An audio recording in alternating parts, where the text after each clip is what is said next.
At this time, respectfully, we would ask that everybody please silence your phones or tablets or anything else you've brought with you, just so that the board's proceedings and the participants in the hearings are not interrupted. And actually, we thank you for your help with that. For each of today's public hearings, the board reviews the correspondence that's been submitted in support of or opposition to each of the cases. Additionally, the board reviews correspondence and recommendations from other government agencies involved in the permitting of these projects. And finally, in today's hearing, staff will make a presentation of the site plans, maps, photographs, and other documents pertinent to each appeal. At the conclusion of the staff presentation, the appellant or appellants will have the opportunity to make their desired presentations to the board. After the appellant's presentation, the board would hear from any of those wishing to speak in support of the appeal. Once those presenters have completed their presentations, the board will hear from opposition if in fact there is any present. After the opposition presents their testimony, the appellant would have an opportunity to prevent rebuttal, and then that would complete the public hearing, leading to the board's deliberation on such case. Under BZA rules, an appellant has 10 minutes to make the desired presentation of the case. Should be noted, that means everybody in support of the appeal. So, appellants, if you want to use or save some portion of your time for other speakers to participate in support of your appeal, please do so on the front end. Additionally, if you wish to use some portion of your time for rebuttal, that too should be saved out of the originally allocated time. In contested cases, both sides have 15 minutes to make the desired presentation. Again, that time is shared on both sides. At the conclusion of each hearing, our board will deliberate and then vote on that case. The board is vested with the power to act on these cases under the powers of the Metropolitan Code of Law, Section 17.40.180. All the section numbers that we refer to today come from the Metropolitan Code of Law, specifically the Metro Zoning Code. That applies to the entire jurisdiction of the metropolitan government. The Zoning Code was adopted by the Metro Council on January 1st, 1998. And I'll introduce the entire Zoning Code and make it part of today's record for each of the cases. The Metro Code requires a record of these proceedings because BZA meetings are recorded for the Metro Nashville network as well as uploaded to YouTube at a later date. It's imperative that anyone wishing to address the board come forward to the front table, turn on one of the microphones, introduce yourself by name and address, and then make your desired presentation. We're happy for you to be here and happy for you to participate, but you have to do so on the record. The Metro Code requires 4 of our 7 board members to establish quorum. The code also requires at least 4 affirmative votes in order to grant an appeal. In the event that 5 or more members are present, which is the case today, and an appeal fails to receive 4 affirmative votes, then a case remains on the board's agenda for the next 30 days. Applications that fail to receive 4 affirmative votes within 30 days of the public hearing shall be deemed denied by operation of law. Pursuant to board rules, an aggrieved party may appeal board decisions to the Chancery Court within 60 days of the hearing date. Additionally, an aggrieved party may file for a motion for rehearing within 60 days of the original hearing date, pursuant to the terms of the BZA rules and regulations. After that time elapses, the board's decision becomes final and no further action can be taken. For the appellants, if your appeal is granted, you are in fact required to obtain the permit for which you applied. A permit must be obtained within 2 years under the Zoning Code in order for a board approval to remain valid. Should be noted that if any false or misleading testimony is presented to the board, any board approval could be revoked at a later date by means of a show cause hearing before the BZA. Mr. Vice Chairman, I submit that all the cases have been filed in the proper order, all the appellants have been notified by certified mail, and all legal notice requirements have been fulfilled. We do have a few preliminary announcements here at the outset of the meeting. First, staff, which is to say John Michael, errantly pinned the motion to dismiss case number 181 at the end of today's docket. That should have been included on the August 3rd docket. That motion will not be heard today. There are a number of cases that have been deferred. The first is case 2017-160 involving the property at 3179 Earhart Road. New Beginnings International Ministry, Inc., the owner of the subject property, as part of a construction project for a new church. That case has been deferred to a later date. Also deferred, case number 2017-161, Dan Cook, the appellant for the property located at 4710 Charlotte Avenue, a request for a variance from parking requirements, deferred 1 meeting to August 3rd. Next, case number 2017-169, just in the last hour, Chip Howarth, appellant for the project at 805 Cherokee Avenue, request deferral. Next, case 2017-171, John Stevenson, the appellant for the property at 4708 Charlotte Avenue, a request for a parking variance, also deferred to August 3rd. Say again? What, did I not say 170? Sorry, that's 2017-170, the property at 4708 Charlotte, a parking variance, deferred one meeting to August 3rd. Next, case number 2017-182, King Interiors LLC, regarding the property at 1071 2nd Avenue South. That case is deferred one meeting to August 3rd.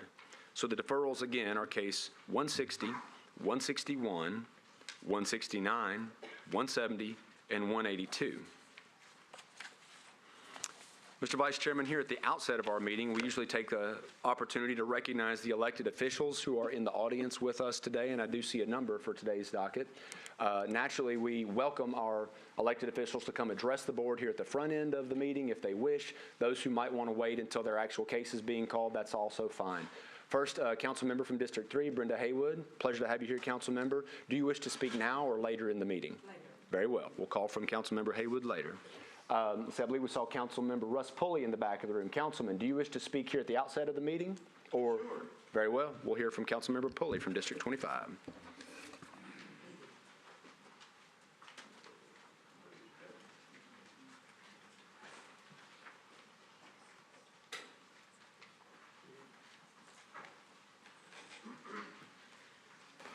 Councilman Pulley, welcome to the BZA. Thank you, and welcome to you, sir, as well. Thank you all for the opportunity to speak.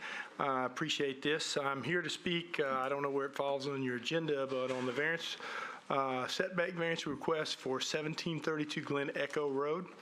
And I know this is, I can't remember how many times they've come before you asking for some relief. We have felt like Groundhog Day. So yeah.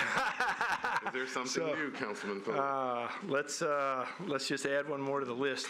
And prior to today, I've not been supportive of these requests until now, and I'll just explain my position to you. I'll let you guys figure out whether or not you feel like this is generally consistent with the neighborhood evolving policy, which is what covers that area. What the neighbors have consistently resisted the plan that's been put forward. There was one house on a fairly large lot that was subdivided 3 ways, which allows for maximum density of 6 houses under base zoning for these lots.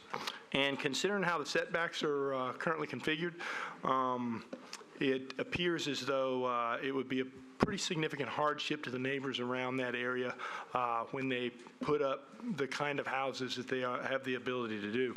So with certain conditions, the neighbors are willing to and very, very supportive of this, as you might hear from some of them today.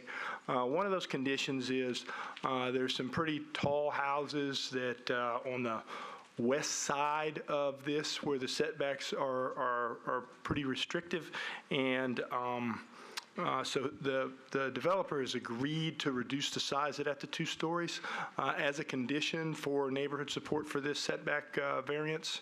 In addition to that, they have agreed to reduce the subdivision from 3 to 2, which thereby reduces density and is impactful in a positive way to the neighborhood. So given these conditions, and if those conditions are applied, I certainly throw my support behind this variance request for those reasons. So, and I would ask you to do the same. Any questions for Councilman Pulley about this case or anything else? Councilman, thank you for being here and appreciate it very much. Finding some middle ground. Thank you.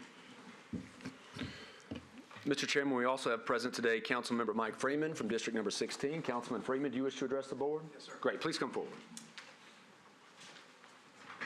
Councilman Freeman, welcome back. Hey, good afternoon. Thank you so much, board. I'm here to speak on item 176. That's the Boys and Girls Club property, which they listed at Kinross Avenue, but it's actually on Thompson Lane.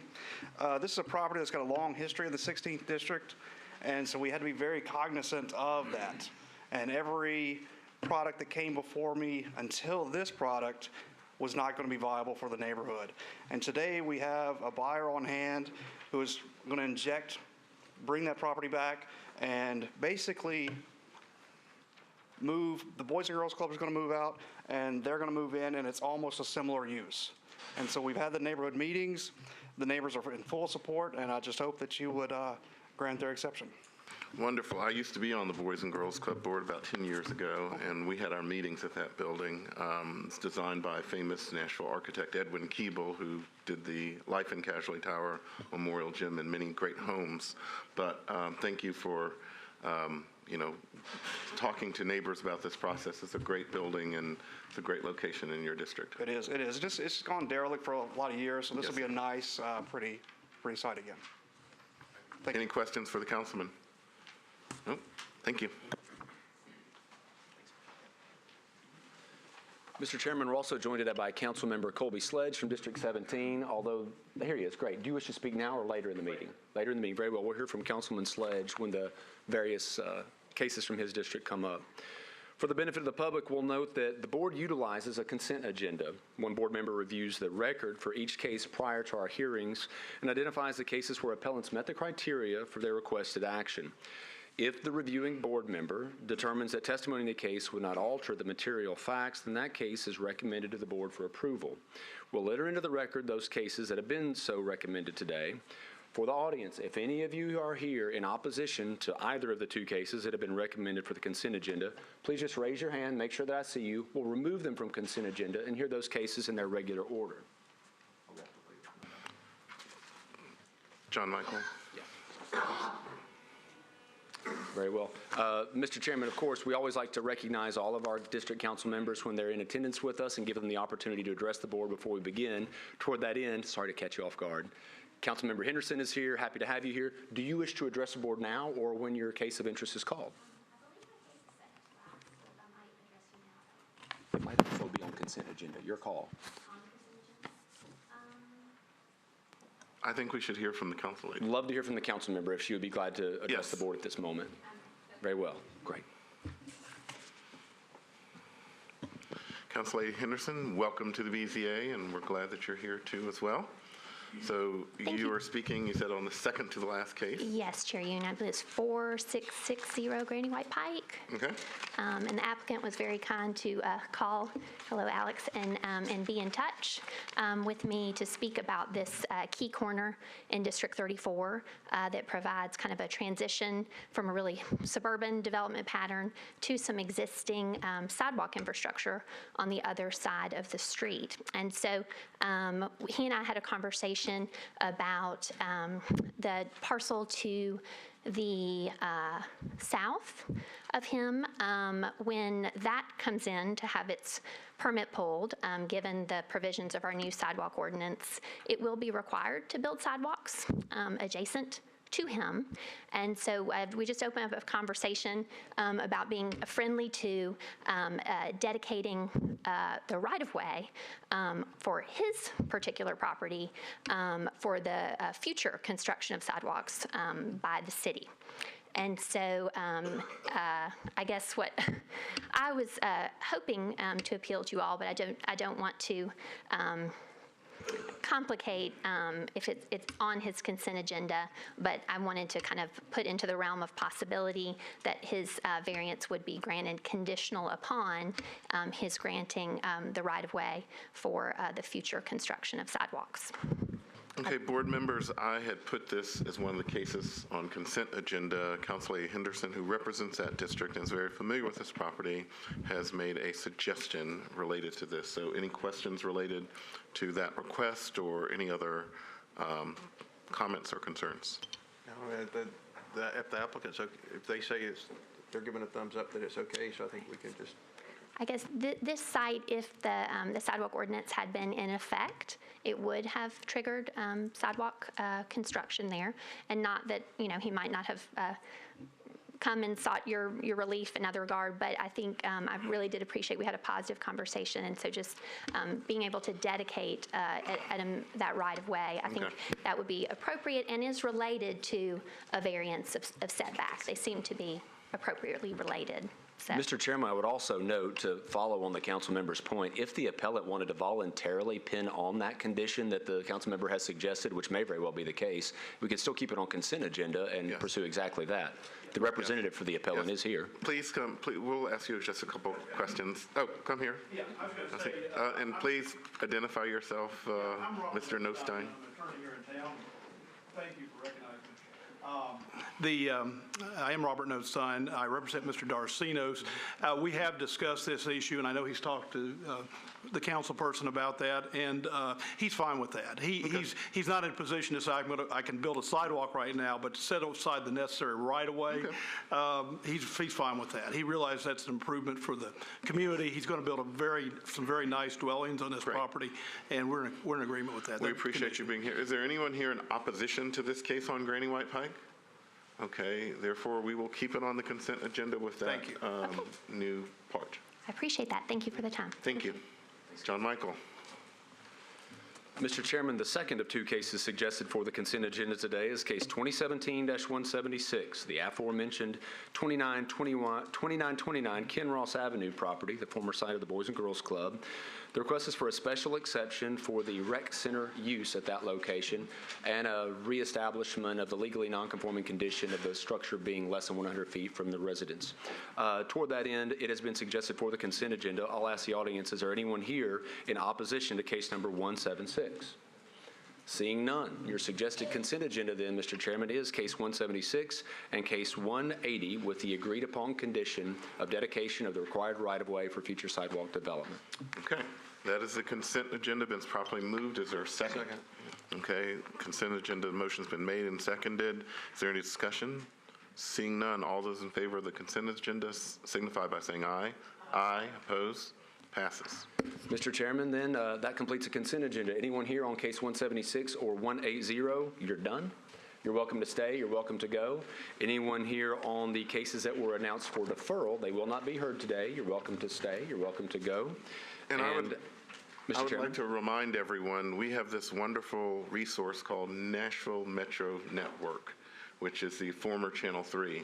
They stream on Facebook Live often, and they also have a YouTube channel. So if you miss what we do, or if you've unplugged from the cable companies, you can watch these hearings live on the Metro Nashville Network, or watch them archived going back, I think, at least 3 or 4 years. So the BZA's greatest hits. So they do a great job, and it's part of our transparency here. We want everyone to come to our meetings, and if they can't come, to see them. And now with social media, you could even comment on them. So thank you, John Michael.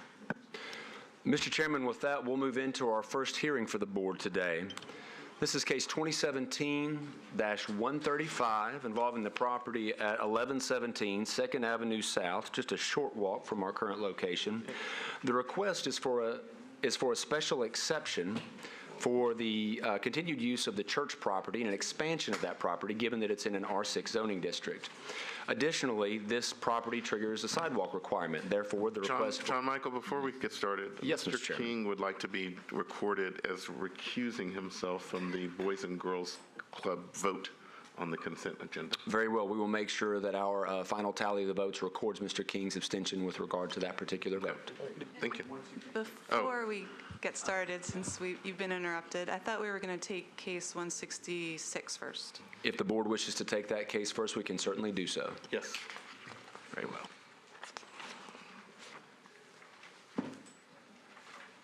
Okay, the board wishes to take case number 2017-166 first. This is a case that has been previously heard by the Board of Zoning Appeals. I know at least one member, and I think 2 of our board members, were absent from the last hearing of this particular matter. Mr. Taylor, did you have an opportunity to review the case number 166 in its entirety and the case file? I did. Are you prepared to participate in the hearing of today's case today? I am. And Ms. Chappell, by any chance, did you get a chance? No. Very well. So the other 6 board members will be participants in any additional hearing that takes place today, and certainly in the vote for today. Did we rehear it? Are we scheduled to rehear it, or is there a motion still on the table? There was no motion that passed last time, so a fresh motion will be required by the board, but the board can certainly, even though you've closed the public hearing, take questions of the appellant or anyone else. I believe you have additional information in your case file, notably a letter from Councilmember Dave Rosenberg and other documents that have been submitted with regard to the correspondence with Councilmember Sherry Weiner. I mentioned both council members because, as you'll recall, this particular property and its adjoining property fall within both of those council districts. We'll invite the appellant to come forward at this time. I guess, I thought that if you had a hung vote, you just were able to vote and no one changed their votes. It's cleanest to make a new motion. Okay.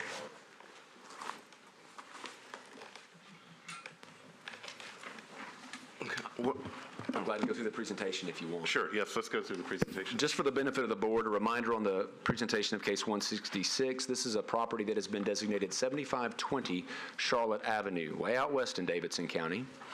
The aerial gives you a view of the heavily wooded nature of this property just behind the uniquely shaped church building there closer to Charlotte Pike to the right side of this aerial.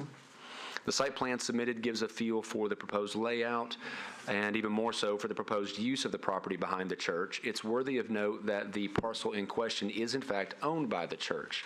So the proposed daycare obviously plans to work in some close conjunction with the First United Pentecostal Church. The site plan submitted as for the layout of the building that will be used for the daycare shown here.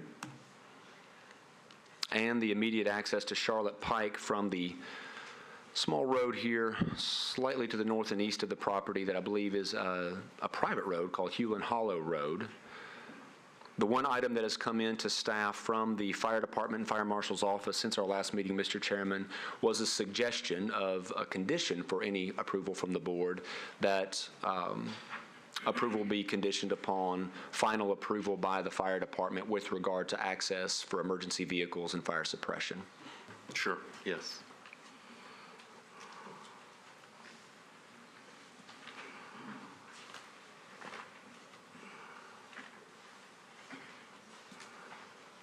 Is that it? Okay. Please identify yourself again for the record and Yes. make your presentation. Good afternoon. I'm Elle Harvey. I live at 939 Rodney Drive, and I'm the director of A New Leaf. I'm Larry Curtis. Address is 420 Annex Avenue. Okay, so since we last were here, there have been some more discussions with council and others, so tell us about that. Yes. So we have addressed all of Sherry Weiner's concerns in this letter, which I can give you.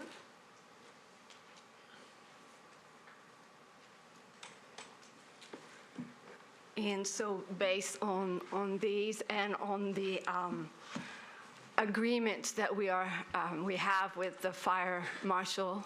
For our benefit and the people who are watching this at home, Yes. what are these agreements and what has changed? Right, okay, yes. So do you want me to go back through saying that we meet the requirements, or no, you're just No, not just what. okay with that? what- Okay, just the new things. Okay. Just tell us why Councilman Weiner had concerns and what have Right. you done to kind of fix that? To fix them. Okay. So the concerns she had were on the access to the property, and so we are accessing it through the church parking lot, and in the back of the parking lot there is an area for parking for parents to park and drop off. And when Barbara Andemombrium and Melanie Hutchinson came to the property this week, we've established an area to place the path between the parking lot of the church and the house, and it's only 67 feet at that point. And so they requested that we build steps that are 4 feet wide, and so the church is willing to do this to allow people to pass. And they felt that this was also going to be appropriate for the emergency responders. The other questions that she had were regarding how we would be protected with the children within the area. So we have a fenced area, and we will put appropriate locks on the gates. There's an area that doesn't have a gate where we will add a gate. and make sure that the children cannot escape without being seen. And, but we also want to make sure that if we have to leave the area for a safety reason, that it will be able to leave. So we will do that. And what we will do is, of course, we'll be on the leased premises. We have access to the acreage, and we will do so if we do go other places and within the fenced-in area. We will follow the DHS rules for access off properties, which is a doubling of ratio, so the supervision will be really good. Let's see.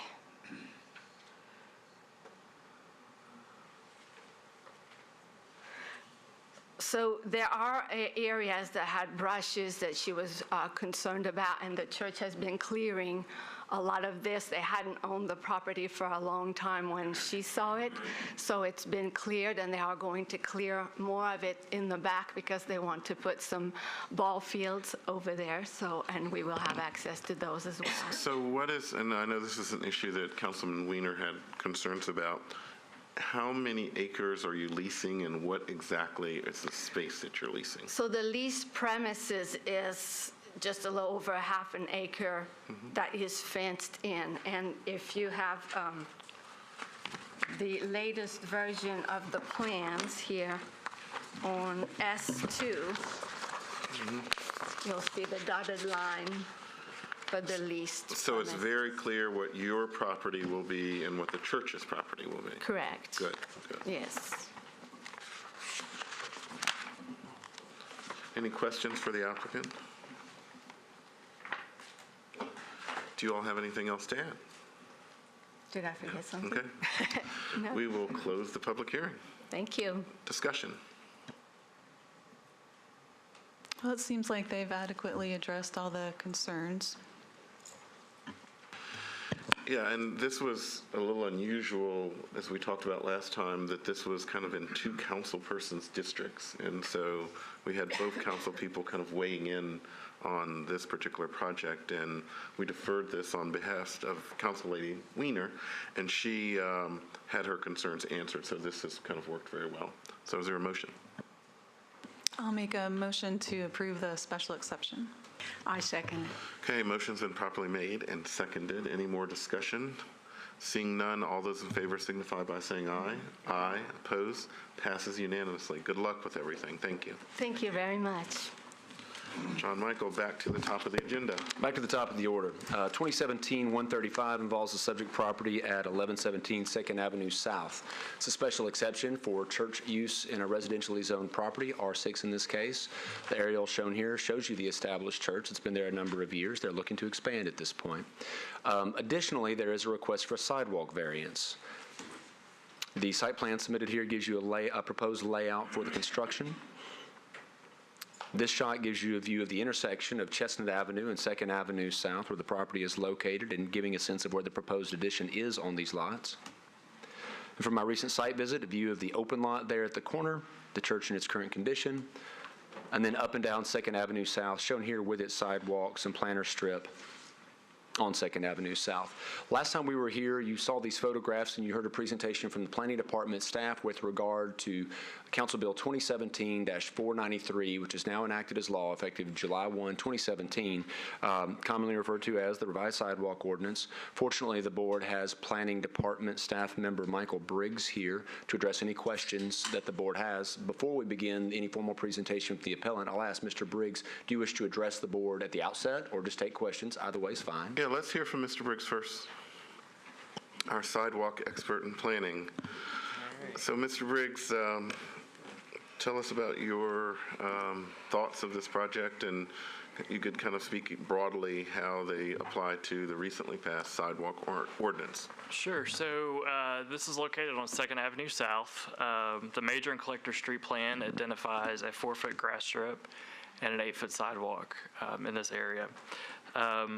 The requested variance is to keep the existing sidewalk design, as you see on your screen.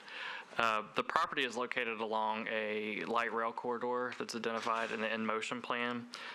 So in factoring our review of that, the planning staff is recommending disapproval on the sidewalk variance. Also, related to this review, a specific plan that's located across the street at 1114 and 1116 Second Avenue South was approved with sidewalk upgrades to the major and collector street plan. We feel that good urban design and a good walking environment is needed along Second Avenue because of the future light rail corridor. So if disapproval is not what this board finds, but that the variance should be granted, we would recommend that the applicant pay the in lieu contribution. And I know we still have the author of the recently passed sidewalk ordinance here, Councilor Henderson. But could you just tell us about why 8 feet in these areas? I mean, outside the light rail, why is that kind of relevant here in this particular space? That's a great question. So 8 feet gives enough room for 2 people to pass or side by side or to walk side by side. The additional 4-foot grass strip gives a little bit wider buffer against traffic along the corridor. Second Avenue is an arterial, so it's intended to handle more traffic, usually at a little bit higher speed than, say, a local street or a collector street. So the implication is, you have more distance between someone walking on a sidewalk and a fast-moving vehicle. Correct. Gives a little bit more comfortable walking environment than today. I have a question. If the sidewalk variance request is granted, in addition to paying the in lieu fee that you recommend, would you also recommend dedicating right-of-way for the future sidewalk, for a future sidewalk system? That would be helpful, yes. Yep. Any other questions of Mr. Briggs? But of course, we could bring him back if we do have some other issues. Thank you for being here. John Michael. We'll invite the appellant and/or their representative forward at this time. I believe Mr. Larkin is here on behalf of the appellant.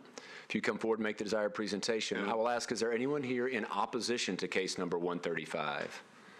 No one here to oppose a church expanding. That's probably just as well, Mr. Chairman. Councilman Sledge, we're going to hear from you after they speak. Okay, very good.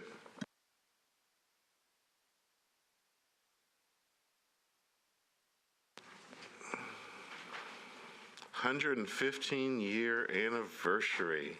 Wow. What ministry. So thank you for being here. Please identify yourself for the record and start the presentation. Yes, I'm Jimmy Larkin with the Larkin Group representing Shiloh Missionary Baptist Church. With me is Brenda Williams, one of the trustees with the church. Good afternoon, first of all. One of the concerns we have had, we made this application, we're adding a 1,500 square foot addition to an existing 6,000 square foot building. And it's going on the north side of the existing structure, which is adjacent to a residential property. And we made that application in April, and we were cited for the special exception. We were to be on the docket for June the 1st. And we were held up by the Planning Commission, and they deferred us from June the 1st meeting. We were deferred on June the 15th meeting. However, we were put on the July docket, and when July came, hey, it's a new legislation on board requiring sidewalks. So that's our hardship, that if we would have been heard when it was originally programmed for us, we wouldn't be here today. But because of this new legislation that's coming regarding sidewalks July the 1st, that's our hardship. It's no problem. They were saying, I heard Mr. Briggs mention about the corridor, widening the corridor. You have 4 different sidewalks going down there in front of the church. From the very beginning of the church, you have one sidewalk with a little narrow grass spot. In front of the church, you have a 12-foot sidewalk. And then when you go further down, you have an 8-foot sidewalk. So pedestrian passage is great, if that's the new sidewalk legislation. But the thing is, the Metro upgraded the sidewalks 18 months ago. Why didn't they fix all those 4 different sidewalks? But when you say they upgraded, where did they upgrade and what did they do? They upgraded on the Chestnut side, which is the south part of the property and portions of going from that corner of Chestnut going north, they upgraded. You can see the width of it decreasing, and they left out the landscaping. But that's our hardship. So the church's property on this picture that we're looking at, the addition is between the long building, which is the church, and then that house that's just above it. That's correct, sir. And then does the church own all of the land Yes, to sir. the corner? Well, there's 4 different parcels. Okay, but that's all church property to the corner? That's correct, sir.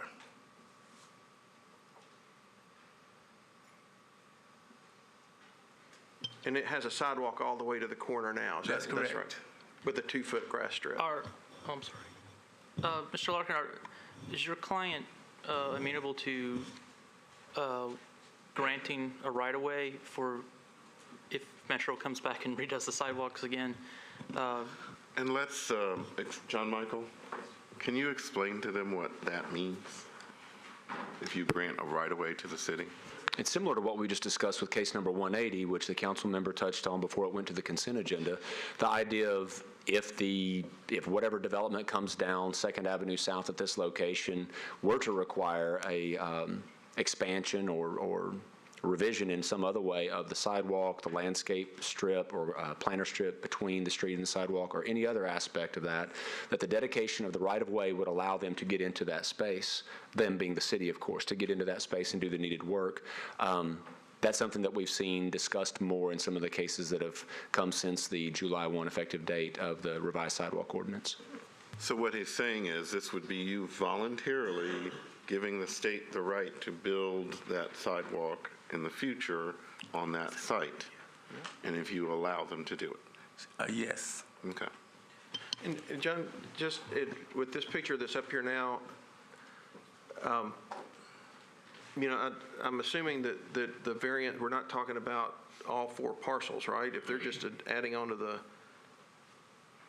the property's on 4 parcels from where the church is to the corner of that gravel lot, and it looks like from the, looks like we're just talking about that one parcel, and it looks like at least the part in front of the church has already got more than an 8-foot sidewalk. So, I mean, are we talking about them having to dig up and move a lot of sidewalk or a little bit of, it just seems like I'm trying to get the impact. I'm kind of with. Do I understand your question to be, would theoretically this group have to build sidewalk or revise sidewalk all the way to Chestnut as Right. opposed to just in front of the area where they're working Just in front of the parcel now? that we're talking about where the addition is. There is language in 2017-493, and perhaps I should be proud of myself that I still can't quite quote it, but that talks about for the full face of the developed property. So in this case, it would raise the question as to application, interpretation of that law, as to whether perhaps they have to build out sidewalk or, in the alternative, pay the in lieu fee if it's applicable there. Commensurate with the full duration of that property from the uppermost portion of the site plan photo or picture that we see here up near the proposed addition all the way down to Chestnut. And honestly, I'm sorry, Mr. Taylor, I just did not review that question before the board meeting. No, it's fine. But that is my understanding. I would ask you ahead if it just came to me. It just seems like there's an awful lot, like as the minister said, a lot of sidewalk already there, and I just want to know just what we're talking about. All right. There's more before us than just the sidewalk variance. It's the special exception itself, and the planning department had several conditions. Have you reviewed the conditions that they're asking No. for? It's just a sidewalk issue that we, It's written up as both a special exception to use the existing, or to add on to the church, and a variance from the sidewalk. Can we get him a copy of what the planning department has recommended?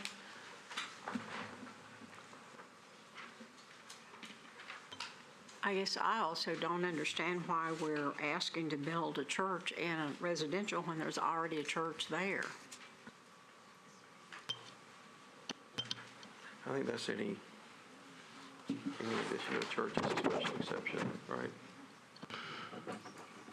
I believe the expansion of the facility requires a revisitation of the special exception originally granted to the church, or that's in place here. And this obviously is a very old church that's been in place for longer than any of our lives. But when there's an expansion of the facility, that triggers a special exception, once again, under 17.16 of the zoning code, if that addresses the question.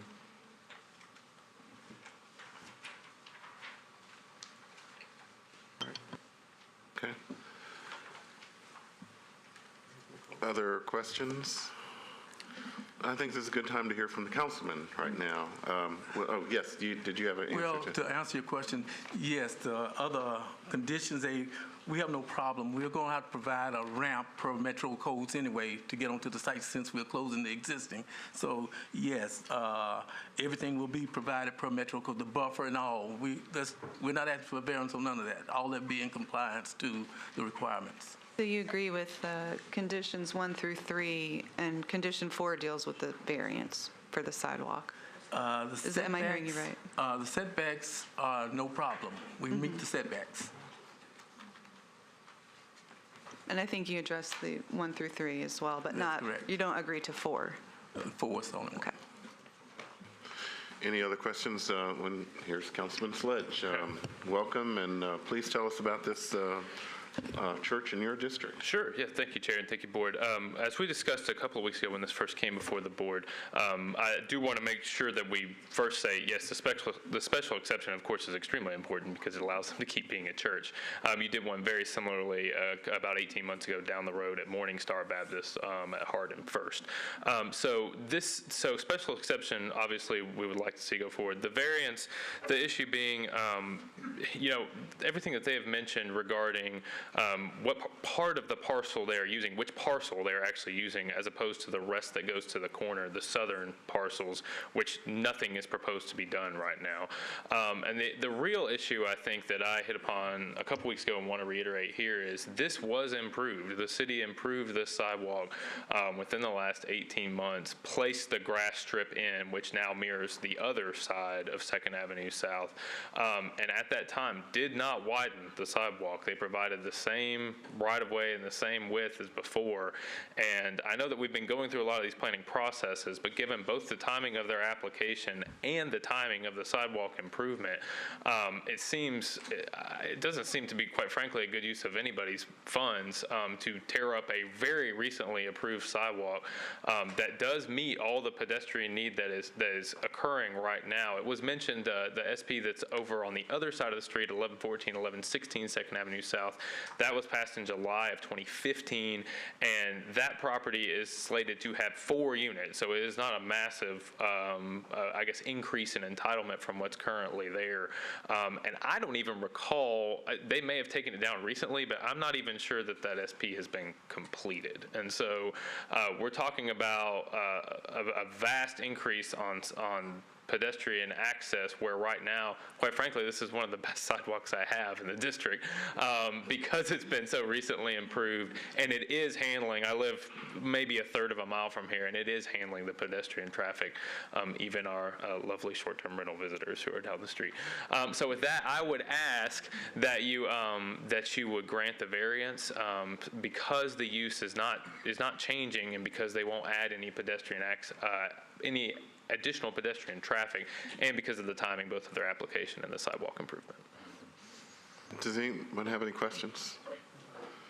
We appreciate that kind of explanation of why you're in favor of, keeping the sidewalks and everything. I know this is just a changing neighborhood. It's an old historic neighborhood, but it is now changing given its location to downtown and other things. So, absolutely.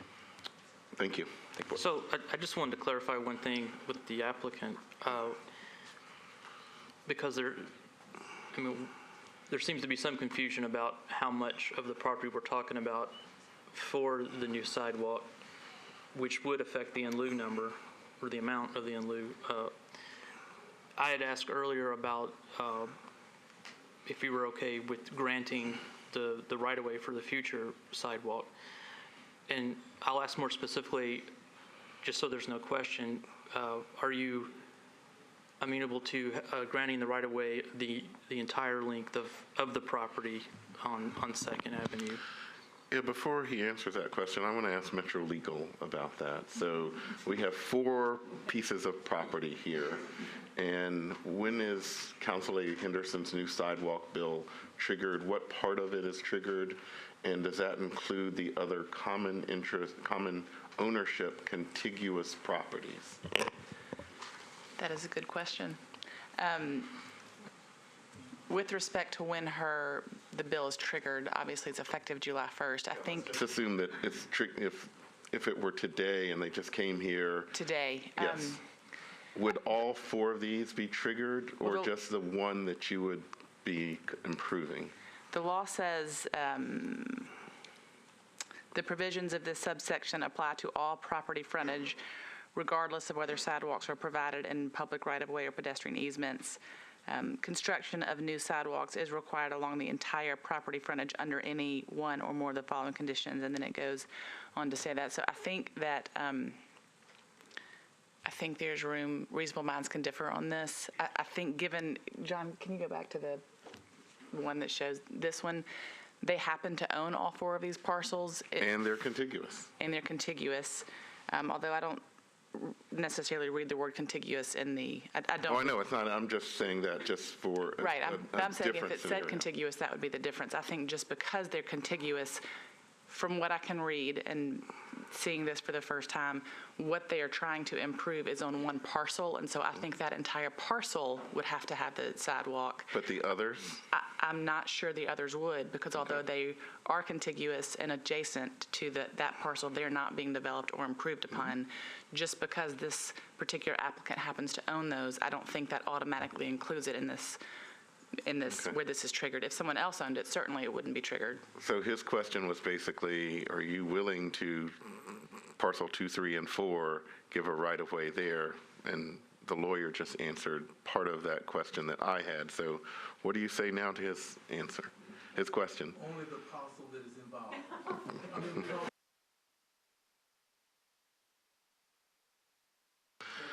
On somebody else's. And of course, I'm sure there's probably not a week that goes by that somebody comes knocking on your door with a new craft brewery idea or an office building or whatever. As I like to call Councilman Sledge, this district 2 South. It's not 12 South, it's 2 South, and it's booming. The residents of 12 South might take issue with that, but yeah. Because we have several attorneys in the room, and Mr. Briggs, can you come back up? Would you mind coming back up? Because I've never known dedication of a right-of-way to be voluntary. I've always known Metro taking the right-of-way. So can you address that? Sure. So when a sidewalk is widened, it typically has to be dedicated over to Metro for maintenance, and so that's when we get the right-of-way dedication. There are instances where we may work something out and right-of-way ends up being dedicated because improvements aren't made. We do that typically with street connection sometimes. So if a street's being connected, it may stub at a certain point, but we get the right-of-way for Metro to go in and make the street connection. One thing I do want to clarify is a couple of things, actually. When planning reviewed this, we were looking at the one parcel, so not the ones adjacent. And then anytime that right-of-way is being dedicated, that should not, and I may have to have legal or John Michael clarify, but that should not reduce the amount of the buildable lot either. And Ms. Carpenter, on behalf of staff, I would note that sometimes when we talk about voluntary inclusion of certain things in here, we're talking about the voluntary inclusion of a condition specifically on behalf of the appellant. In this particular context, it happens to be the right-of-way question, but I think you're probably right on the mark. The notion of right-of-way is not something that Public Works and the metropolitan government regard as a voluntary exercise, but in fact much more of a we're going to take this now exercise. Yeah, I've got a question too, because it's an issue that was raised by the appellant, and I don't think we've talked about it, and that was that the application was actually made prior to the law happening. And so it raised a question, and I asked our legal counsel to look into it to see, if that aspect of it is something that we really should be considering. As y'all know, the law says that it takes effect July 1st. I think, given that this application was taken, or was made, I guess, back in April, is that what I heard? And it would have been on the June Planning Commission agenda, but was deferred, I think twice, is that what I heard, by the Planning Commission. Given that timeline, I think it's reasonable for this board to consider that as a factor in making an equitable decision, but for the deferral by Planning Commission, we wouldn't even be here today discussing this. Clearly, the law is in effect as of July 1st, but I do think that you can take that into consideration as a factor when determining whether or not to grant the variance. Thank you. Do you have anything else to add? Yes, please identify yourself and your address. Good afternoon. My name is Brenda Williams, and I'm speaking on behalf of the members of Shiloh Missionary Baptist Church. I would like to make a statement, please. We submitted our application for a special exception on April 21st. We were placed on the June 1st docket. However, we were deferred. The Planning Commission would not make recommendations to the board for this hearing. Our church is disappointed how we continuously had been deferred twice. We think it was intentionally deferred for our church to comply with the sidewalk requirements. 18 months ago, the sidewalk was redone. And we would truly hope you would take into consideration what we're asking, and we would appreciate you thinking about it seriously. We appreciate you being here. And we have some of the more overtaxed, hardest working codes and planning staff probably in America.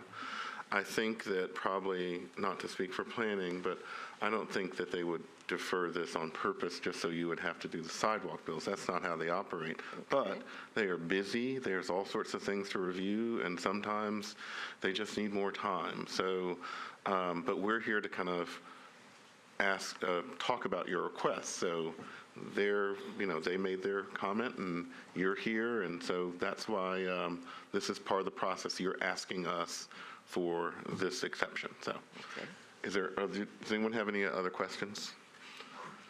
Anything else to add, Councilman? No, thank you so much. Okay. We appreciate you all being here. We're going to close the public hearing. Discussion. Well, I don't think there's any issue, no issue with me on the special exception about the religious institution. The sidewalk, I know we had a wonderful training with the planning staff and Council Lady Henderson, and I think that the bill that's passed is one of the most exciting for our city. I think it'll make a big difference. That may sound like a build up to a but, and it probably is. But in this case, given bless your heart to the planning commission. No, I mean it really is. I mean, and I have to say, ever since our training, I haven't driven down a street in this town without looking to see what sidewalks there are and how it's accessible and know how far we have to go as a city. And that said, this street, having 18 months, it's not a dire situation by any stretch. In fact, it's probably a much improved situation. But rather than actually base it on those merits, I think that the applicant really has a strong case, and that because they applied well before the law, that in this case it doesn't apply. And so if they need a variance because they came to us afterwards, I think that it's just granted on that extremely rare exception that they present. In other words, I don't want to give any indication to anybody watching or that might come before us that this is a precedent of any kind, but every case is individual. But I think this case warrants the variance. You're citing the Bill Herbert clause, the exceptional, rarely strangeness of a project. I'm ready to make a motion. I move that we grant the special exception and also grant the sidewalk variance. I second. Okay, motion's been made and properly seconded. Any more discussion about the motion? Question, does that mean they will pay the in lieu fee? Nope, No. that's the motion. Okay, all those in favor of the motion signify by saying aye. Aye. Opposed? Okay, it passes 6-1. Thank you, good luck, and thanks for being in Nashville for 115 years. Mr. Chairman, the next case to be presented to the board is case 2017-154. The appellant, John Haas, and the owner of the property, Dale Morris, filed the appeal for the property involved at 4225 Whites Creek Pike. Chairman, can we take a 3-minute break? John Michael, can we take a little break? We'll take a short break while the room clears, Mr. Chairman.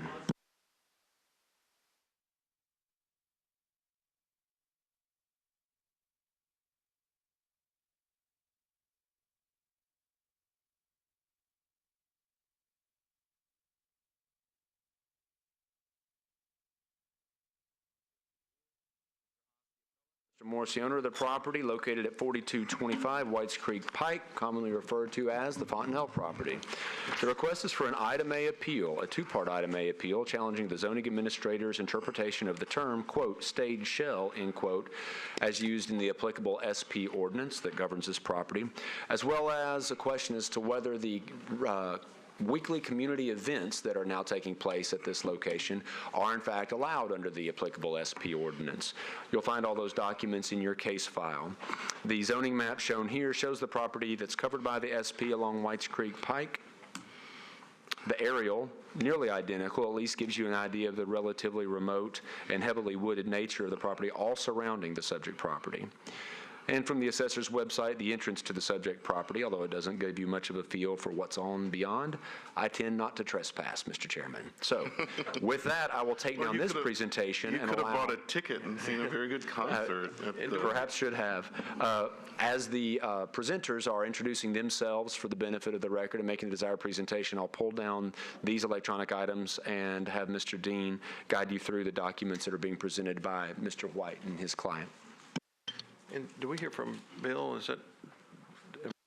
Oh, should we hear from the, let's hear from the zoning administrator.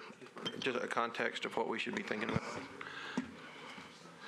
So the SP ordinance requires a shell around the stage. The question has been posed as, does this have to be a hard shell? Can it be a soft shell? I don't know. The SP ordinance doesn't say one way or the other. So I thought that it was prudent that this board hear the opinions from both sides and make a determination on that language. To me, the language just doesn't specify one way or the other. So you're not coming at this as you made a definitive determination that it's not a shell. You just want this broader board, because there's not specific language on what that means, you want the broader board to come in and weigh in on that. Is that? That's correct. The neighbors have, in my mind, raised a very valid point, and it says it requires a shell. And that's true, and that's what it says. But I can't make the determination. I'm not a council person, and I don't know if that's a hard shell or a soft shell or an acoustic shell. What is your Item A ruling? What did you rule, basically? Well, so the shell that's out there appears to be some type of soft type flexible shell. And it seemed to me that perhaps something more rigid than that would better address what may have been intended by council. But I do not know what council intended, and I'm left with the language of shell. Okay, very good. Additional questions? There was a part 2 about days of performances. That's with respect to some community events. So the question is, do the performances that are being done meet that definition of a community event? And the neighbors have, again, I think, raised a valid question on that. And to the same extent, I would like to hear from both sides on this as to what each side thinks the ordinance requires. In this case, came to us because the neighbors lodged a complaint to your office? Correct. Yes, on both counts, yes. Okay. John Michael. Mr. Chairman, we'll allow the appellants to introduce themselves and make the desired presentation. Chairman Ewing, members of the board, my name is Tom White. I'm an attorney with Toon Entrican and White, 315 Dedrick Street, applicant in this case. Would ask at the front end for 2 minutes for rebuttal, and would comment that as this board knows, we've submitted a position paper which I think very carefully addresses the matters that are here. I think it's very clear as to what the appropriate interpretation is. There's two issues. The first one is, as commented by John Michael, the SP in question from 2009 says that there's to be a stage shell required. You'll hear very clear proof, as the zoning administrator said, what did the council members attend when that was enacted. That'll be absolutely clear what they intended when soft shell was enacted in 2009. You'll also see what other things are being done in Nashville that are similar to this. But again, the opposition has said it needs to be a hard shell, which frankly makes absolutely no sense. It projects more noise, is unsightly, and really you couldn't have a hard shell in the floodplain or flood zone area where this is in the first place. Yeah, Mr. White, before we get down that road, what is the difference between a soft shell and a hard shell for this type of venue? If you can, if you look behind you right now, Mr. Chairman, this is a soft shell. This is the one that is being used currently at Fontenelle, and the soft shell shows you exactly what you see behind you. There's this material on three sides and on the top, and the experts that have given testimony about it, basically 70% of the music does not go beyond this shell area, 30% does, but it's all projected to the front. But this is what's called a soft shell, and we have other information that can be presented to the board, but the soft shell is what's done at Riverfront in Nashville. I'm really not positive of one in Nashville that has the, quote, hard shell that might be envisioned here. If you continue to look at what's before you right now, picture of the CMA Music Fest, that's another soft shell example. It looks like kind of a four-post, stage with a cloth or fabric background and a fabric. This is basically identical to what my client's doing out there at Fontenelle. This is Riverfront with whatever, 40, 50,000 people, but that's identical to what we're talking about. If we have, I think there's a photo here that shows Ascend. If you will, Ascend does have a hard top, but it's open in the front, it's open in the back. And so I'm not quite sure what someone thinks a hard shell should be. That might not even be a hard shell either. It is not a hard shell. A hard shell, basically, as advocated here by opposition, would be on all three sides, which would absolutely do nothing but make the projection of noise louder and more audible. So again, we are very perplexed at why someone would advocate that it should be this hard shell. But you've now seen soft shell at Fontenelle, you've seen soft shell at CMA Festival down on the river. This is Ascend. And I would comment to the board in response to your question that the language that's contained in the 2009 SP was crafted as a result of some dialogue that included members of the community and my client. Okay. 3 of those people are here today. I haven't been to a concert out there, but this is kind of a rural environment. So isn't part of the reason that you have this kind of your stage set up because you want to kind of blend in with this rural environment? That's exactly correct. It's to be more of the bucolic pastoral setting. And you'll hear from 3 critical people that were involved in the dialogue at the time. Fontenelle had a series of meetings that included Jim Lawson, who's here and will testify, who was the chairman of the Planning Commission. He lives directly across the street. You have Don Majors, former Metro Council person, who lives in close proximity. And you have Walter Hunt, who was also in the Metro Council during a period of this time. But in 2009, to answer your question, Mr. Ewing, there were meetings that took place between my client and the people that I've just mentioned. The people that I just mentioned were representative of the neighborhood. At the time, there was some discussion about having a hard shell, and at that time, the discussion was the hard shell would have the opening towards Whites Creek Pike.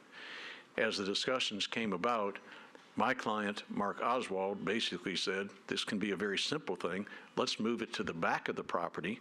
Let's face it so that it is away from Whites Creek Pike, and let's do a soft shell. And you'll hear from all three of these community representatives, everybody thought that was an excellent idea. And what's in place now is exactly what everybody agreed to in 2009. It has worked very effectively. And I commented again, because the area this is in, whether it's concerned about floodway or floodplain, you wouldn't want a hard shell back there in the first place. I mean, I don't think Metro could possibly allow that. And this was, of course, 1 year before 2010, where we all got a wake-up call in May of 2010. But a hard shell operation would never be permitted and allowed back there. But to answer your question, that was the result of the conversations that took place. Those people are here. I wasn't, but they will speak and address that, because I think the gravamen of this entire matter is there is nothing that identifies hard or soft shell. The language says stage shell. Nobody can deny that this is not a stage shell.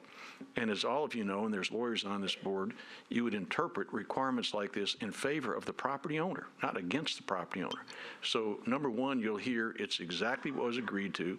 It's in this pastoral bucolic setting facing away from Whites Creek Pike. And number three, it's exactly what was discussed at the time. So I comment to the board, listen to the people that are here, but legally and equitably, it meets every possible discussion of a, quote, stage show. Got a question regarding the soft shell. I don't know if you can go back to the picture of the one that's installed. What I'm wondering is, how do you know that it's been installed correctly and is functioning correctly? I mean, I see, gaps between the back and the side, and I don't know if that's allowing sound out. So have you had any sound testing done to prove that it's working correctly?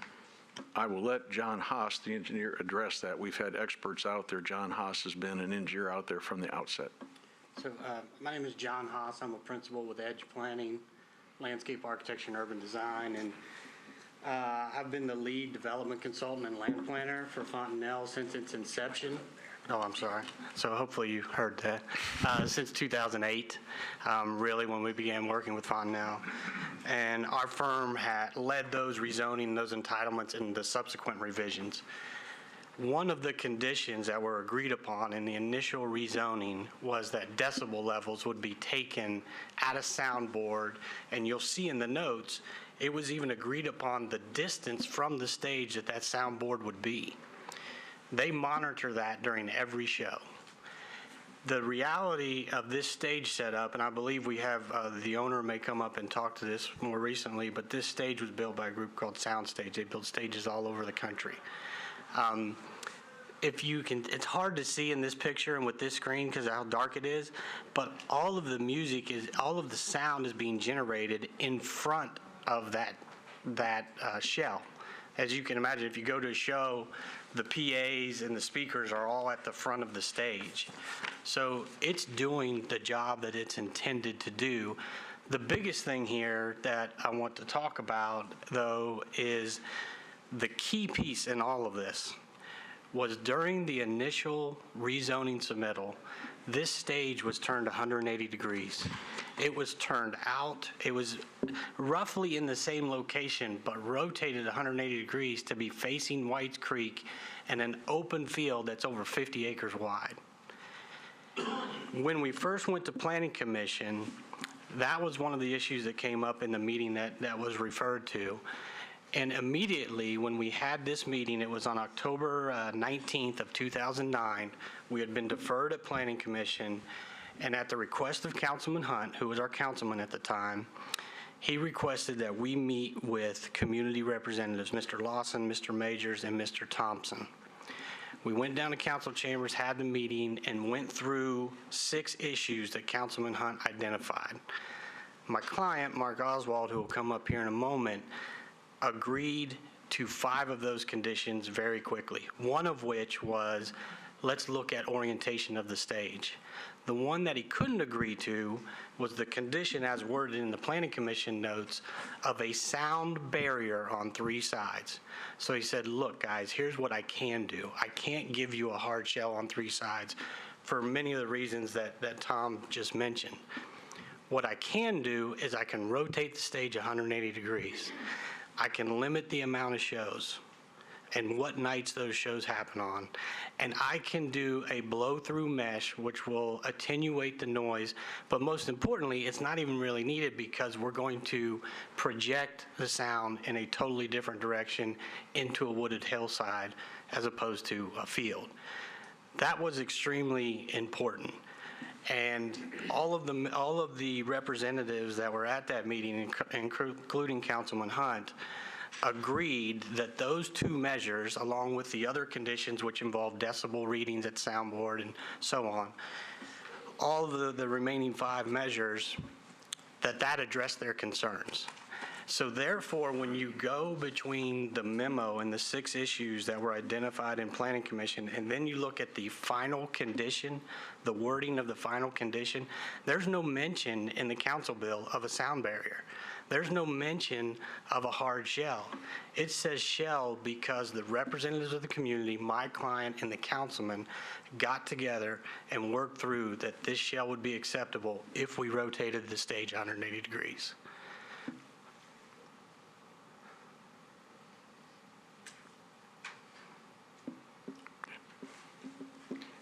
We proceed? Okay, thank you. The second issue which is raised has to do with community-related events.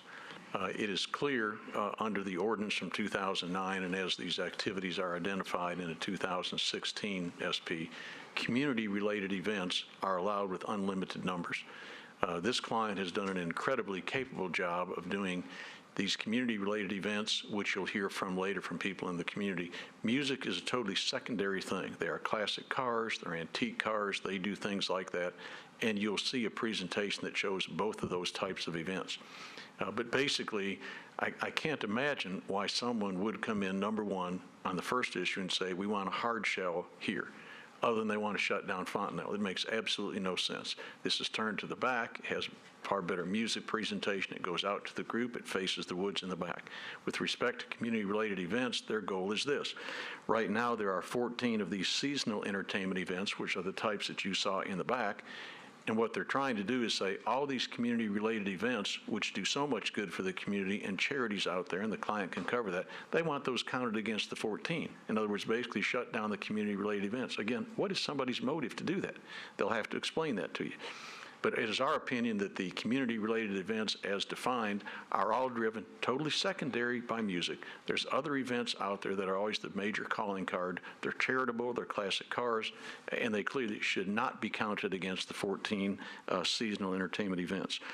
With respect to our presentation, I'm going to ask that the 3 community leaders that participated in 2009 follow me and John here. I think legally and equitably, this is absolutely as clear as it can be. There's no requirement for any stage show other than exactly what we've got professionally done. And with respect to the community-related events, they clearly shouldn't count against these 14 seasonal performances. So, hey, Tom, excuse me, the 14 seasonal performances, those aren't the Friday, Saturday events, right? Those are just extra events? The community-related events are the ones that are not limited in number. The 14 are limited in number and days of the week. So the 14 can only happen on Friday or Saturday, is that right? Go ahead, John. So this council bill has been amended several times. Right. They can happen on other nights. There's a limitation on how many can happen during the week, and there's a limit, even more intense limitations. I think there's a limitation for all of the shows between April and October, but during the week, there's a limitation to summer months. Okay. What's important, though, about those 14 is the only place in the entire SP bill where it talks about a limitation of events is within the definition of the seasonal performance entertainment venue, which was specifically identified on the SP plan because we anticipated this issue, because we agreed on the number of limiting the number of events at the venue. Right. We knew we would want to have other events on the property without limitation. Right, and you sure. can see here, we're talking about a difference between at the seasonal entertainment performance venue, the Woods Amphitheater, we're talking about thousands of people in attendance. At these community events, we're talking about maybe hundreds. Right. And in response to your inquiry, what we've asked, and you can see behind you, is an example of community-related events. It's funny how the story in the picture frame can change. Whoa. Loving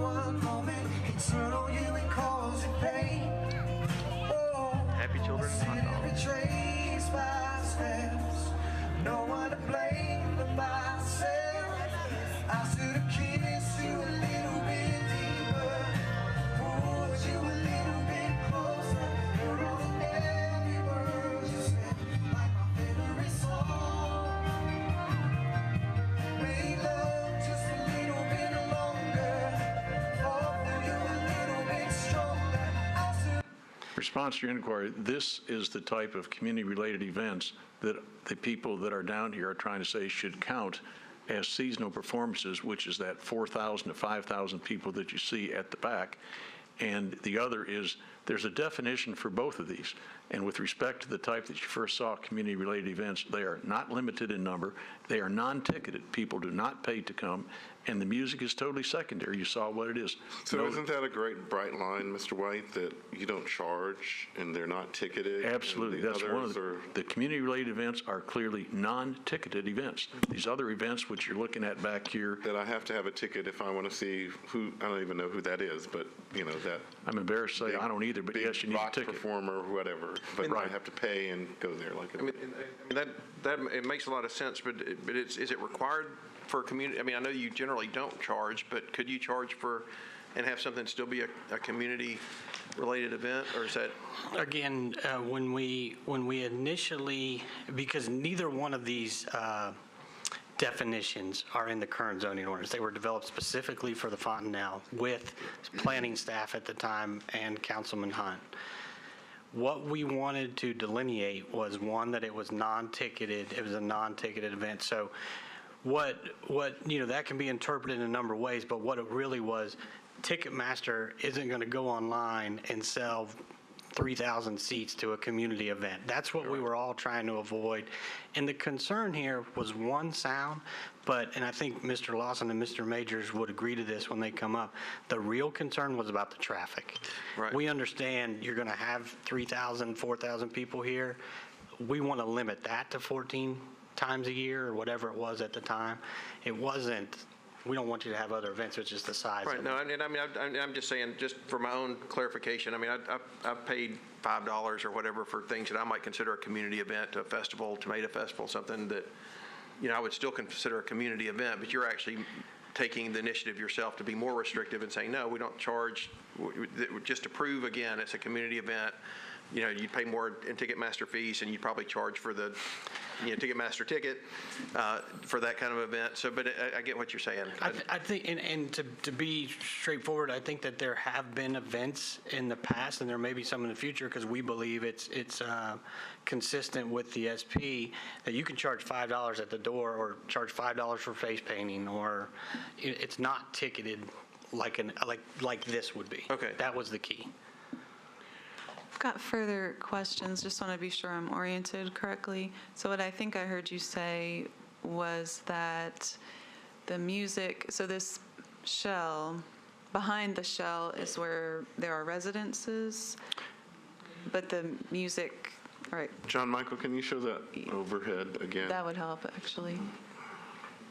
I'm just wondering, where are people that they're hearing the music? I'm trying to get oriented here.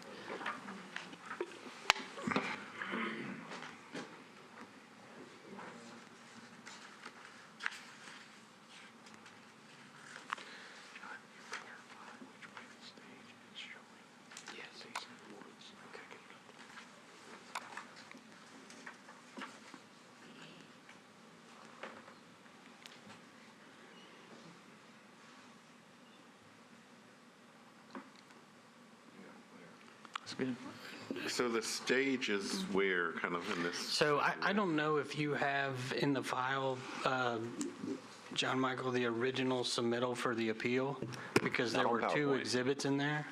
You do not? Okay, so I'll do my best, but you can see within the pink area, the gray area in the sort of towards the middle of the site. It looks like they're trying to pull it up. It's more of a...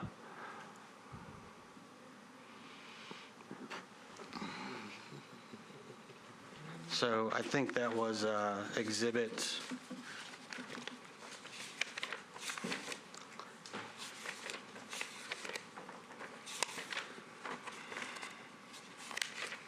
How many acres are we talking about? Pardon me? How many acres are we talking about? Of the total site? The total site now within the SP with all amendments is about 180 acres. Okay.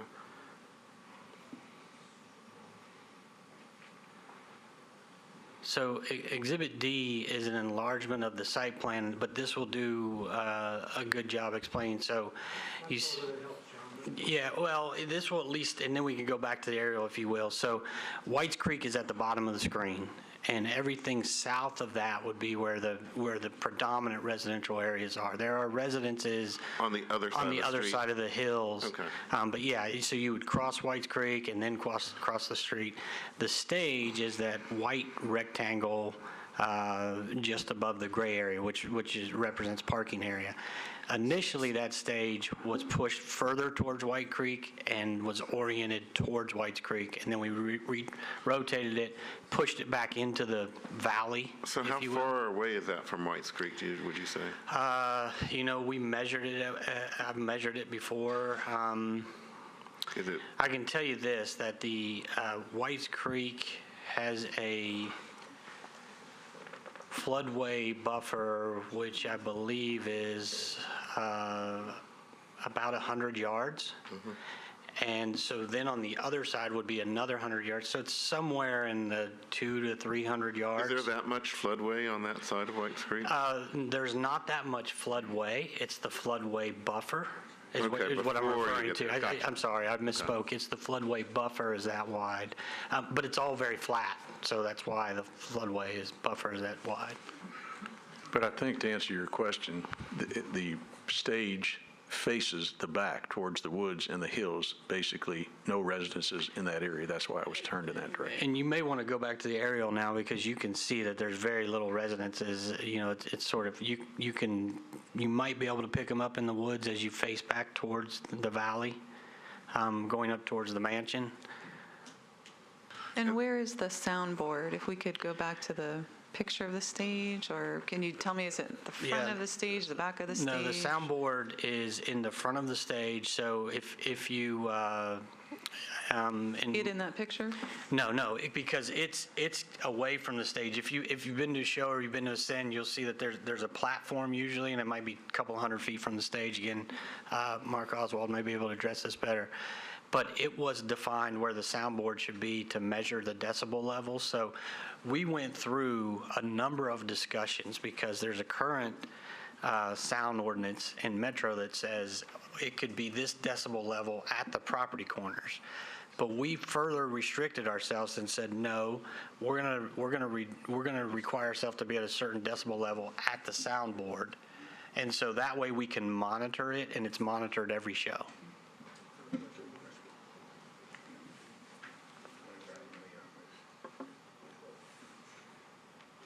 Okay. Mr. Chairman, I think we'd like to close this part of it, save 2 minutes for rebuttal, and let the next witnesses come up with the consent of the board. Very good. Thank you. Who's next?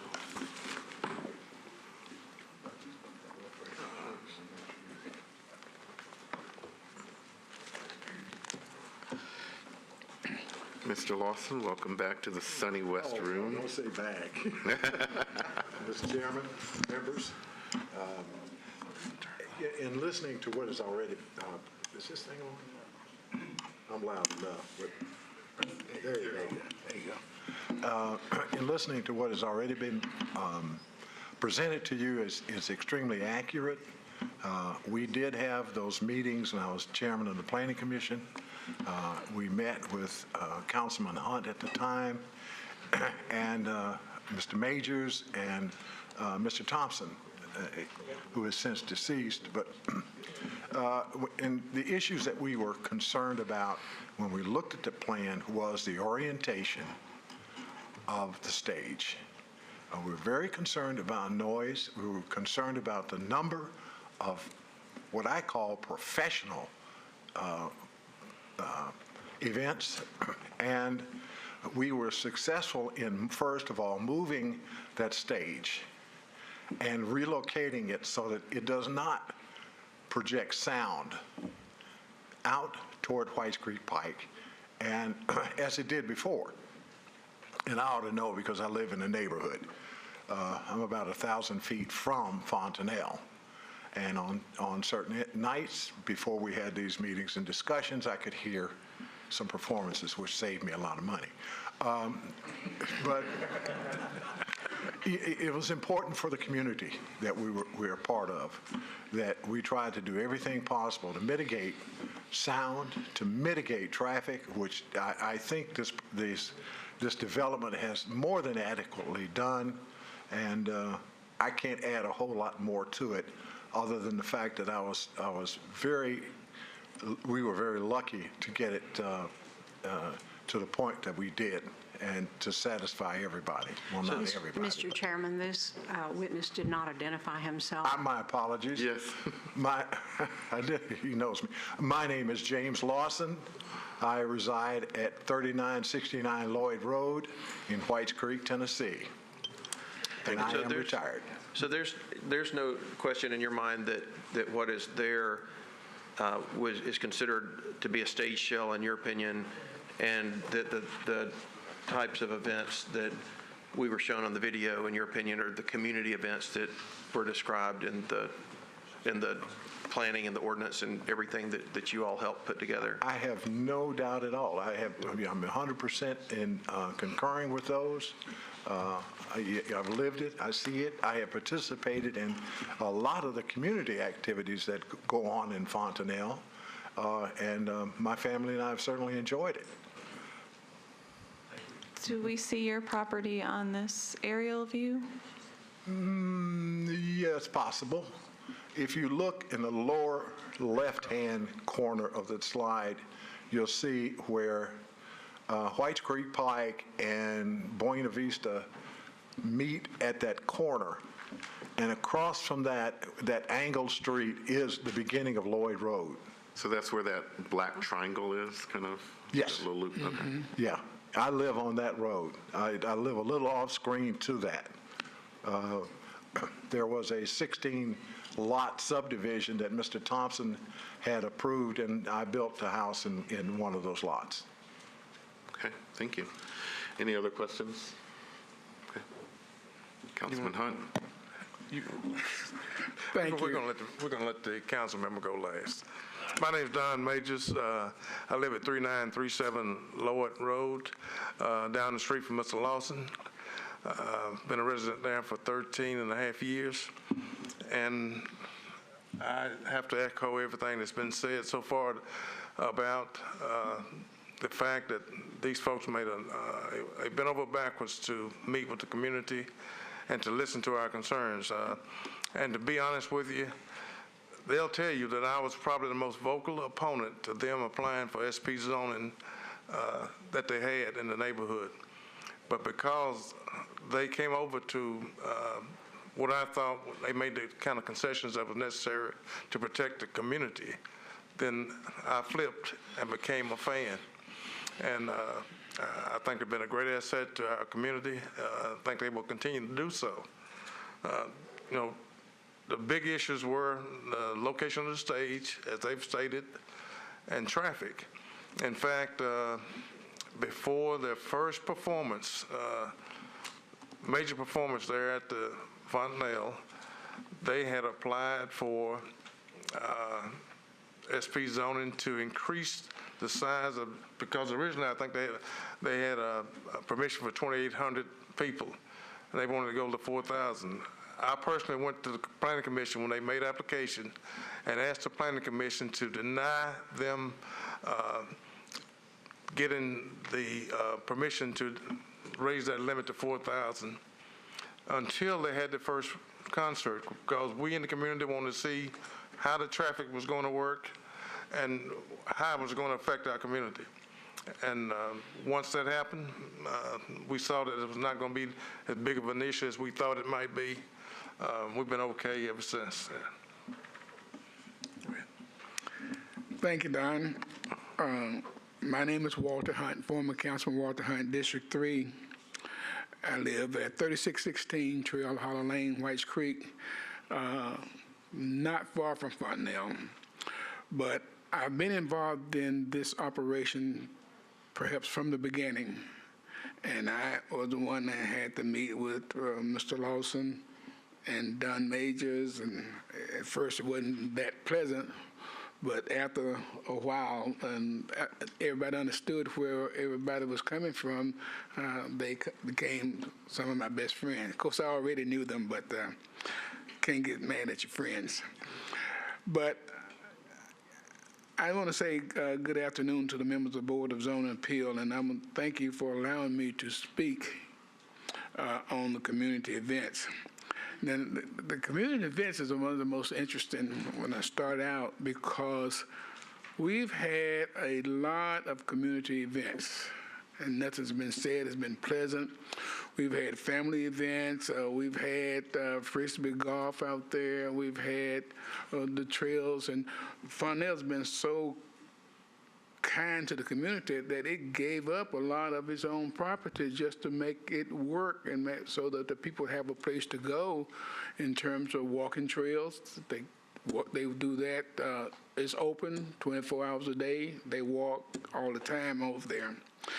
So there's a non-ticket events. All of them are non-ticket events, and they wanted to do it so that the community would have a place that they can go and enjoy themselves without having traveling a long distance to other communities and to deal with all the traffic. So I was involved to help formulate these events that was approved. Actually, most of them was approved, I think, somewhere in the neighborhood of fall of 2015 when they came up with some of the things that we're doing now. But it goes all the way back to 2009 when I first started and got involved in it. And it's been well received, and it's been very good for the community. I've had calls because I was on the front end of it, and I've had calls, and the calls I've had early on were the same type of calls that Don and Jim's talking about. They were saying, well, we got a lot of traffic. And so they was able to work to get that traffic under control, and then we limited the number of events that was going to be held, so we really didn't have to deal with a lot of traffic after that got regulated. So everybody's been happy ever since. The people that attends the seasonal, not the seasonal, so the seasonal performance, they tend to be a very cooperative group. We've not had a lot of problems. We had some minor parking problems early on, but that ceased, so everything is kind of quiet, and it's been good. So the people that I speak to have enjoyed the use of the Farnell. They've had the events. That's what they love more than anything else because it's free. And we have a lot of people, you saw in the slide, a lot of people come there for the sale of merchandise. They have food and drinks. They have arts and crafts, farmers markets, just all kind of family activities. And they've been very happy about it. And I see no reason to change this and make it more difficult on the community and take away the very thing they enjoy.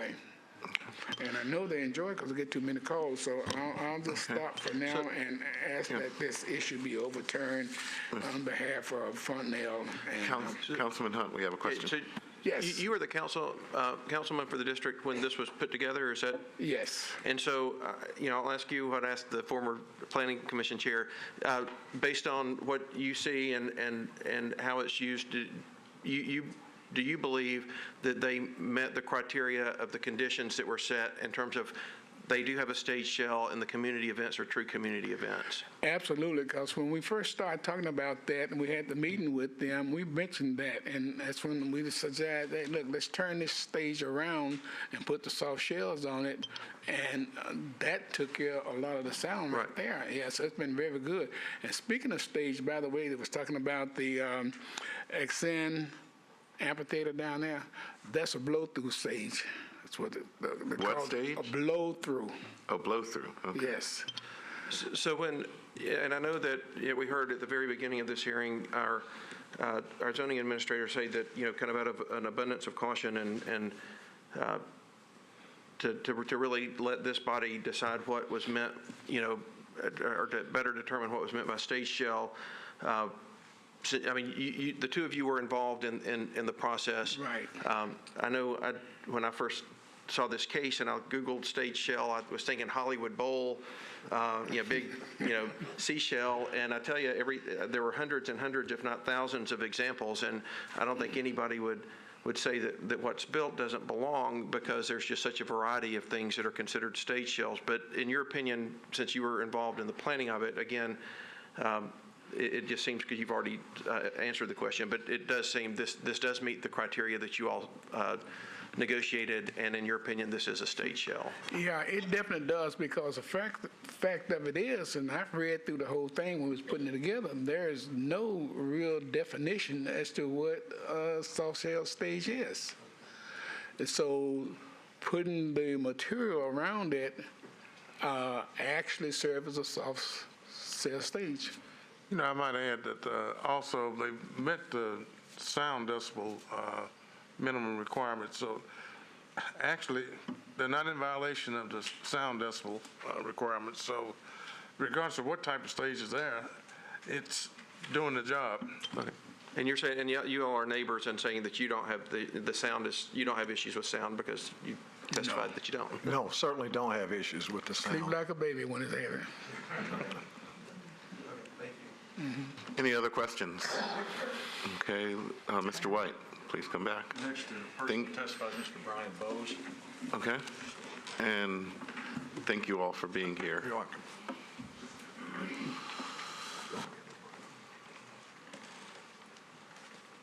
Good afternoon.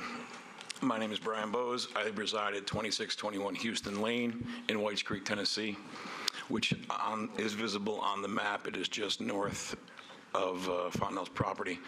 On the left-hand side, if you look up, it's the next subdivision, just by the post office. We've resided there since 2011 and has watched Fontenelle grow. They do a fabulous job of keeping the community involved in what's going on. The noise is not an issue. As you can see in the slideshow, the community events of the classic cars that have been going on for, I believe, at least 6 years. It brings the community together, as well as all the other amenities that you can enjoy there. I'm currently the president of our homeowners association there. I have multiple families that enjoy that property. I'm not going to speak on behalf of the entire subdivision, because I don't feel that that's right, but I have had conversations with several people in my association express that they enjoy taking their families there, enjoying the community, enjoying Fontenelle. That being said, I'm also a musician. I'm a audio technician and an audio engineer. I owned and operated an audio company in upstate New York for 10 years in the 90s. I've worked on stages like that for a long time. I've currently toured with acts out of Nashville, taking care of string instruments on the road. That is no doubt a standard, industry standard of stage shell all across the world, no doubt. Why is it the industry standard? What Well, when you talked a minute about like the Hollywood Bowl, how old is the Hollywood Bowl? 40s. Right. The technology and the science behind sound has come a long way, just like everything else we experience in our lives today. It's, that whole area is erected, the roof of the stage, and they drop that cloth down. The Ascend, which is new down there, what they mean by a blow-through is yeah, it has a hard shell over it, but it's totally, the wind goes right through it. There's nothing behind it stopping. And the bottom line is, it doesn't cause an issue with sound. The parking issue, right now we're having more of a parking issue or a traffic issue with the Whites Creek Bridge being rebuilt than I've ever had with a concert at Fontenelle.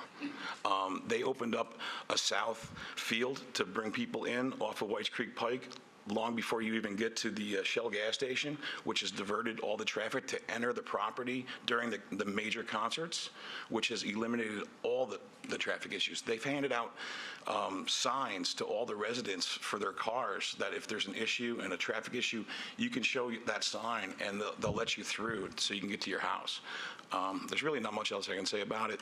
Fondell has bent over backwards to become a part of the community, and I think they're a huge asset to it. I have a question for this Sure. witness.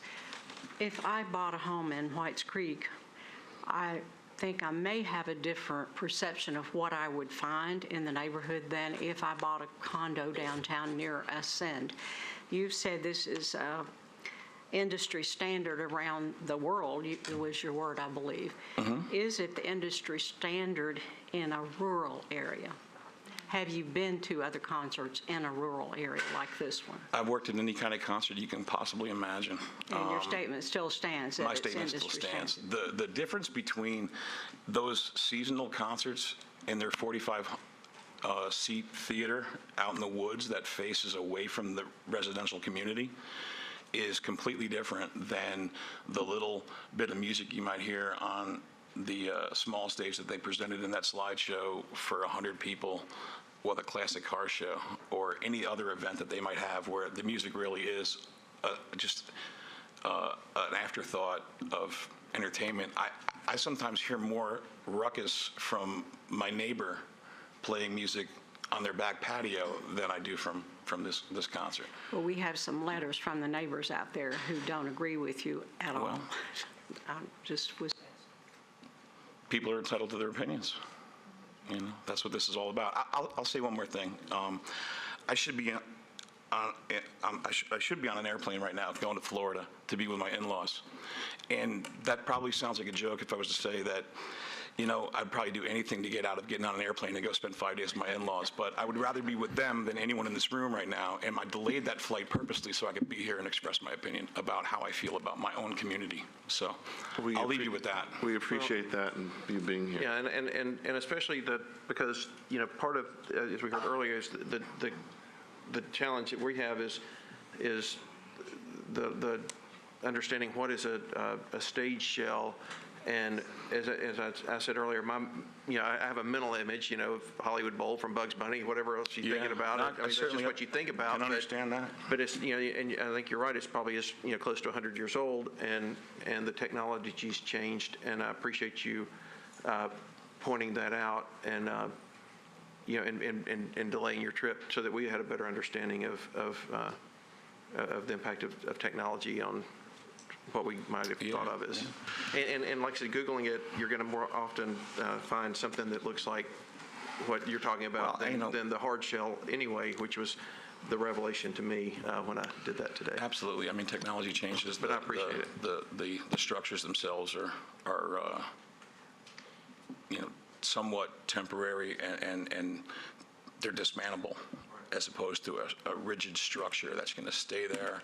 That's going to need maintenance eventually. And again, containing it by 3 sides, you're really just creating something that's going to project it harder. So.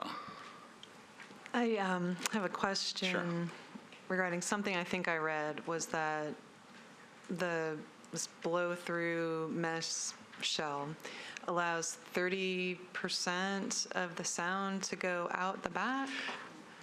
I mean, I read something about a 30-70. What it's going to do is, I mean, frequencies can travel. So having material that, you know, just like if you were to take a T-shirt and put it over your car speaker, what's that going to do? It might not. You might think it's not going to do a lot, but it really does. It cuts down a lot of the high end. It cuts down all sorts of frequencies. But some noise can come through the shell. Because it's perforated. Right. So it's a 30% that would come through. Well, and I don't know if you're the one to answer this. Maybe someone else needs to answer this. Yeah, I don't want to go on record as being your audio engineer of That's fine. Deciphering frequencies, but you know, I think there's a lot of little common sense ways you could look at it to answer your questions with that. So. Thank you, John Haas again with Edge. Again, submitted with your packet was a letter, I believe, from Mr. Ben Jumper with Soundstage. who is also built and manages stages across the country. He is the one that quoted the 30/70. Yes, the idea is that it's a blow-through mesh, so it allows wind. So 30% of the wind gets through, 30% of rain gets through if it's raining sideways. The key here, I think that I want to point is, and you've done an excellent job with the speaker and saying you put a T-shirt on her. Turn the speaker the other way and put the T-shirt on it. Okay. That's what we've done. We're not projecting sound backwards. We're projecting sound into the hillside. The speakers are in front of that mesh, and there's no language anywhere in the SP, anywhere that can be interpreted that says you can't put your speakers or your PA system here or there. Okay. So we put them right where they would normally be, industry standard. So to borrow a line from a famous REM song, what's the frequency, John? What's it out there? I can say this. I am not a sound expert, but what is it compared to other stages? I mean, is this typical of what you would have in this exact stage that's at Riverfront Park and all over the country? Absolutely. I would say it is, but I would say it's been reduced by the shell on three sides, and it's greatly reduced by the orientation of the PA system, because the little bit I do know about sound, and I've learned it predominantly on this project. We had sound engineers. We've got letters in the file. One of anything that you do it's sort of like a wave, and so anything you do to interrupt that wave, whether it's a hard concrete wall, that would actually hit it and bounce off. Trees, woods, earth absorb it. Okay, because anyone that's been kind of in front of Bridgestone, kind of in front of the Palm at night, you can hear sound on Broadway bounce, and it almost sounds like they're playing on the plaza of Bridgestone. And it's and that's why I know I've said this several times, but it was a huge deal for my client to agree to turn this stage 180 degrees, because in the other direction, 4,500 people could have each sat on their own blanket. In the direction that the stage is oriented now, we have to put temporary chairs in to fit 4,500 people in there. So it was a huge deal, and we did that knowing this was the best way to attenuate the noise from stage. Any other questions? Thank you. Mr. White. Time for rebuttal. I mean, do you have anything before rebuttal? I just wanted to clarify that the last speaker, Mr. Brian Bowes, is the president of the Whites Creek Manor HOA. He said HOA, it's the White Creeks Manor, which is directly across the way. Okay. Mr. Cunningham? So, John Michael, I think we're going to hear. Oh, yes, go ahead. Hi, my name is Stan Cunningham. I'm a minister at a church on Old Hickory Boulevard, which is in Council District 3. I'm also the director of a 501c3 nonprofit organization called CORE, which stands for Community Organized Renewal Efforts. We created that 501c3 in an attempt to bring people that live in District 3 together to make District 3 a better place. And one of our mottos is, if you live, work, or worship in District 3, we want you to be a part of our effort in making District 3 better. If you know anything at all about District 3, you know that it's low income and it's low resource for the most part of it. It lacks a lot of the things that the better, higher end districts in our community experience. And so we lack a lot of the things, and we want to bring everybody that lives, works, or worships together in District 3 to make it the place to be in Nashville. We're having a hard time with that, as you can imagine. But I can tell you, Fontanelle has bent over backwards to help us in our effort to make District 3 a better place for all of the community to experience life. And we have held events there that they've been so gracious. They not only give us the space, but they provide resources, human resources as well as physical resources like porta potties and trash cans and trash removal and things like that. They are constantly seeking opportunities to bring blessing into the community, and they've partnered with us on numerous events, and we've got more plans for future events. I just hope that you folks, and thank you for taking time to hear all of this, I hope that you folks will take this opportunity to say to any business that they could take their role in the community as seriously as Fontanelle did. Nashville would be blessed by it. Okay, we appreciate you being here. We're going to leave 1 minute left for Mr. White for rebuttal. Any questions of? No? Okay, thank you. John Michael. Let's have the next folks come up. Opponents to case number 154 will have 15 minutes to make the desired presentations. For those wishing to address the board, please come forward, take a seat at the front table. I'd remember to identify yourself by name and address and make the desired presentation. We have 4 seats, so all 4 people can come here. Who wants to get us started? I'll do that. Can you guys hear me? Pull the microphone closer to you. Is that better? A little bit closer. How's that? Okay, good. All right, I'll sit close. Good afternoon, board members. My name is Zach Deere. I live at 681 Brick Church Lane in Whites Creek, or about a half mile from Fontanelle as the crow flies. My neighbors and I are here today to show our support for the Metro Code zoning administrator's decision to enforce the amphitheater stage shell and the back porch concert series ruling. A little background about who we are. Believe it or not, we want Fontanelle to succeed. We need them to. We do not hate music, motorcycles, fireworks, or Italian food. However, we do also not like it when promises are made within the conditions of an SP and not met when it really counts. For example, we found out last year that Fontanelle built half of the stage in the floodplain buffer zone. Where was the concern for building in the floodplain back then? We spoke up and the Stormwater Committee allowed a variance. Until last year, we didn't even know who to call with noise complaints, as Codes was closed during the weekends when most of the shows occurred. Once we found out it was Codes, they've been very responsive and helpful. Fontanelle has mentioned Ascend Amphitheater during this meeting. As many of you probably know, Ascend has received hundreds, if not thousands, of noise complaints from local urban residents. I know, I used to live in Edgefield, so I know a lot of them. We live in a rural residential neighborhood, not an urban residential neighborhood, and that's a big difference, at least to this group. And many of our neighbors, actually. We do represent a large group of the neighbors, believe it or not. I know you've heard from some neighbors that don't mind the noise. That's great for them. However, there are many neighbors who do object and have been for 8 years to the excessive noise levels and increased number and length of events. The original intent of the SP was put in place for the neighbors who wanted to retain some depth of ruralness in the changing place they chose to live. At the end of the day, we just want the noise lowered and the concert numbers within the SP range. Please support the Metro Codes Administrator's decision. Thank you for your time. I will turn it over to Gladys now. I've got a question for you. You said that the Codes Department has responded to the noise complaints. Do you have any backup, or I don't see anything in our file that shows that?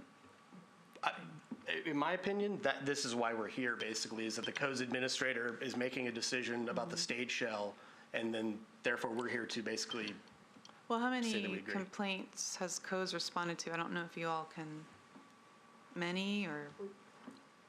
We were instructed to after they identified who it was, to contact Sergeant Brown, because Metro Police was in charge of enforcing it on the weekends. We've had multiple calls.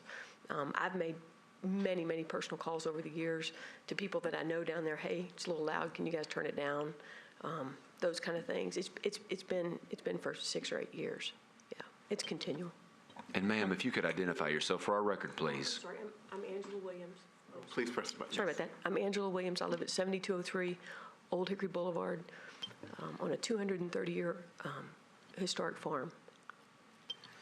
So I have a question. You said you lived on Brick Church Pike. Where is that on this map? Actually, Brick Church Lane. It would basically be on the lower left-hand side of the corner there. Lower left. So the stage faces away from your home? The stage faces the hill, and I'm on the other side of the hill. To the right on this map, or to the left? I'm sorry, to the lower right-hand side. Lower right. So you're in the direction. So I guess the question, and understand the decibel issue, because that's something that is, it seems related, but also a bit independent of the stage shell issue. But the testimony from the Fontanelle folks was that a hard shell would actually probably send more noise your way.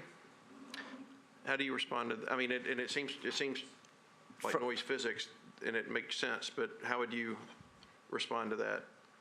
Well, one of the things that we understand from some experts that we've talked to about this is that the noise is actually bouncing off of the hill, and that's what I think a lot of the people in that valley are hearing.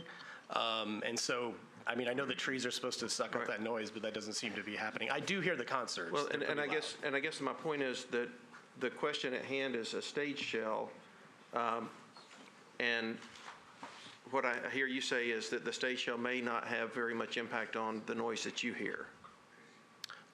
I don't think that it will, but if it gets a little bit louder, I'm okay. I mean, I live over that hill, so that catches most of the sound. I guess the question is, and again, I'm not trying to be argumentative or anything. I'm really trying to get to an answer, because it's clear the noise bothers you, and I understand.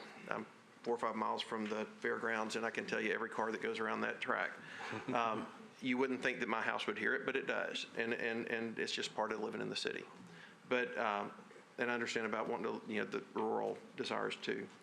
But I guess what I'm, if we're determining what's a stage shell, I think it does kind of impact, the impact on you in terms of what that stage shell would do, and what I just heard you say was that the folks you've talked to said it's as much bouncing off of the natural setting as it is the physical surrounding of the stage.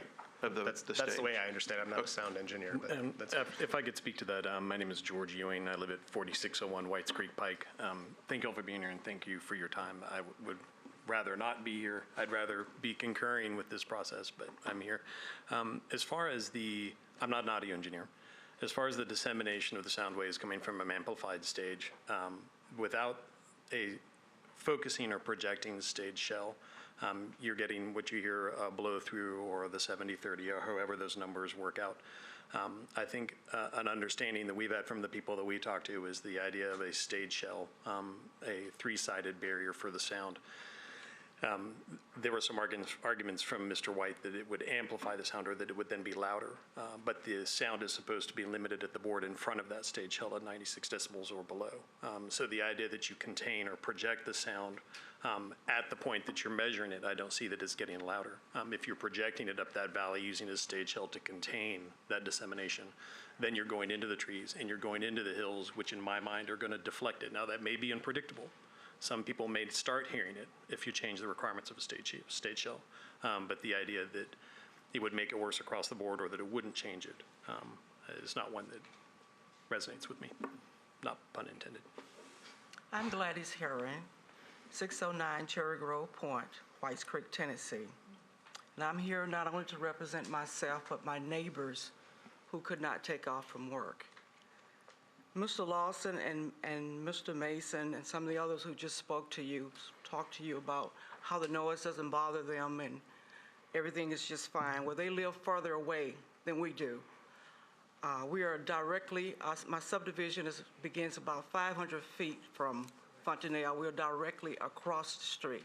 There are other houses even closer than we are within the 500 feet to Fontanelle, which none of these videos you showed, even that you saw, even showed the residential areas around there.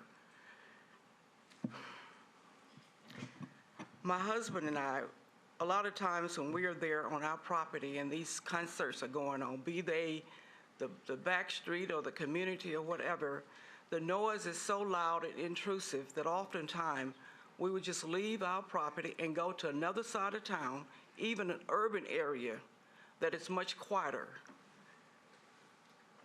And is that do you live at that property? We have residential property there, yes. Is that your home, or is that? We have 2 homes in Nashville, so that's just one area, residential area that we have there.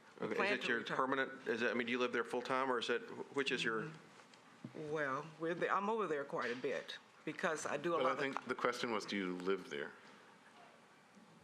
Well, we haven't built the house there, but we have property there, and I'm out there doing the land work all the time. So we had two lots there, okay. And so we're over there all the time to take care of the property. And when I'm out there, just to try to go out there to take care of the property, a lot of times the noise is so loud that you can't even enjoy it. So I can go to the other side of town, urban side of town, and enjoy it. Peace and quietness much better when I'm supposed to be there in a residential area. is what I'm saying. And we plan to, my husband and I, we have the 2 lots, we plan to build on the other one. But at this point. The Whites Creek one or the? The Whites Creek. This is what, we purchased this for the purpose of retiring. So the other one, we have a condo. So this Excuse me, property. but didn't you say you live right across the street from? I said the property is located directly across the street in the subdivision. I thought you said you lived.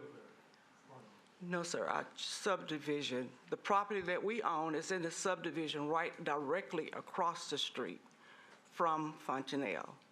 I misunderstood you, I'm sorry. Yes, sir, yes, sir. It's in the subdivision. There's about, maybe about 30-some homes in the subdivision where we are, where our property is. And we bought it for the purpose of having a retirement home. Where we currently reside most of the time is in a condo, and it's located on the other side of town. But what I'm saying is that it was very quiet there when we purchased that land, and for the purpose, like I said again, to live there. So How long have you owned that land? Since 2007. Yes, sir. We bought 2 lots in 2007. But anyway, in October of 2009, the minutes of the Planning Commission, we read, Councilman Hunt described 6 issues that our residential neighborhood needed resolved before approval of the SP to ensure the noise would be mitigated coming from the proposed stage in the concert. And among those 6 issues were create a sound barrier on 3 sides of the stage, face the stage to the east, locate the stage as far to the northeast as possible, conduct the sound levels to determine decibels from several locations. But it appears that none of these were done. The requirement of a 3-sided sound barrier is indeed the definition for this stage shell, as was discussed back in 2009. And this was carried forth into the Metro Council Bill 2009-561 as a requirement and was described as a stage shell. So at this point, we must ask, if the stage shell is not a barrier to the sound, what purpose would it be to have a stage shell? We're not located in riverfront or downtown where the amphitheater is. People who live down there already have an understanding that you will have this sound. But out in an area that is zoned residentially, it's zoned residential property. And we're expected that we would be treated as the rest of Nashville that has restrictions to the kind of sound you will have in a residential area. So we think that this 3-sided stage sound barrier will put our neighborhood back on par with all other Metro neighborhoods zoned residential with regard to Metro Davidson County 2008 excessive noise ordinance that was passed 1 year before Fontanelle requested its 2009 SP, which is stated in Metro Code Section 11.12.070. It says it shall be unlawful for any person to operate or allow the operation of any sound amplification equipment so as to create sound that is plainly audible from the boundary line of the nearest residentially occupied property. Now, with regard to this new title we have about the community-related events and saying that it's okay and it's approved for us to have this added on in addition to the seasonal performances, the SP that was passed for Fontanelle does not include anything in about having any additional events where you can have these back porch concerts. In fact, BL 2009-561, Section 3 specifically states that this SP shall be limited to those uses described on the preliminary SP plan. It doesn't matter whether they're ticketed or non-ticketed. The purpose is that to maintain this SP is supposed to come in and complement the neighborhood. And to turn us into like just entertainment 5-7 days a week, it's not fair to the residents who live there, and it's zoned residential property. So we ask that you would please consider us and bring us back into the same position as all other neighborhoods in Nashville that are zoned residential, to have some peace and quietness in their homes where they can put their kids to bed at night and they able to let them sleep and not have to worry about if they can go to sleep, if they can sit down and have a good meal at their dinner tables without all of this intrusion. I love music. If anybody who really knows me, you know I love music. But I also love for people to be able to still to have peace in their homes. So I thank you very much for your consideration. I specifically, I was in the meetings in 2009 with Mark Oswald. I was there. I was there when we voiced the opinions of the trepidation of them coming in, and it was to make the Mandrell property a place where tourists could come and enjoy the mansion, so they could have an income stream. And when they talked about the amphitheater and things like that, they talked about acoustic, James Taylor type things, and this is kind of the way it came across. And as things have grown and changed, they just found it necessary to put in more concerts. And I would be okay with the existing concerts. That's fine. It's kind of like Whites Creek High School. You know, you got a football game down the way, and you know on Friday nights it's going to be loud, so you just kind of plan around it. Okay, 10 or 12 nights a year, no big deal. They're neighbors. Let's just go along to get along, try to make this thing work. But more and more they add events and concert series, and so the concert series that lately that's just causing a problem is the Back Porch Concert Series, which is 22 concerts. And you can call it, it's not in the amphitheater, it's on the land that they just acquired that's not in the red area. It's on the front part, it's in front of Whites Creek. And for whatever reason, because we live in hills and valleys out there, and if you've ever been in a holla, you know I can scream and it echoes. So there's some acoustic things in that area of town that other areas may not have. But since they've started that, I can hear it as plain as day and sing along and hear what people are saying from the microphone, you know, and that's every Thursday night. So last couple weeks, they had a motorcycle rally that lasted 4 days, 4 concerts, motorcycles going up and down all over the place. So for 5 days straight, I was battling noise, you know, and I want them to succeed, that's fine, and I wouldn't be here if it was quiet. I just wouldn't be here. I mean, I have better ways to spend my time, but I want them to succeed. But there's ways, you know, noise is a science, and there's ways to mitigate sound, and that's the issue. It's not which band shell. None of us are qualified to figure that out. It's not which band shell. It's we need to mitigate noise, and we need to mitigate, and whatever event it is. It's not fair to have 35 days a year of noise. It's, you know, that's overstepping the bound. And so we're just asking, we're not, this isn't a referendum on Fontanelle. They're there, they're our neighbors, we got to find ways to get along. But they're overstepping their neighborliness, you know, and that's what we've got to find, that medium ground.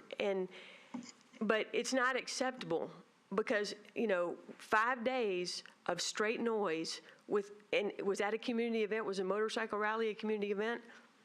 Maybe they did a ride in there to benefit it, or were the back-to-back concerts that are not allowed, are they community event? No, but when the people are stoned and sitting in my parking, you know, sitting down beside my barn, I kind of get a little upset.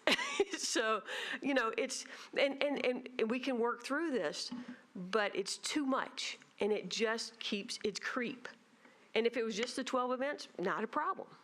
We can plan around that, we can deal with that. You know, so we need somebody smarter than all of us to come in there and look at the sound from an objective point of view and figure out how to mitigate it so they can be successful and we don't have it intruded in our lives. That was what I would hope would happen from this whole process. Okay. And I guess the other thing is that everything in the last Nashville Next plan and everything for this whole area, it's all T2 rural. Every bit of it is T2 rural. I'm on T2 agricultural. That's how rural it is.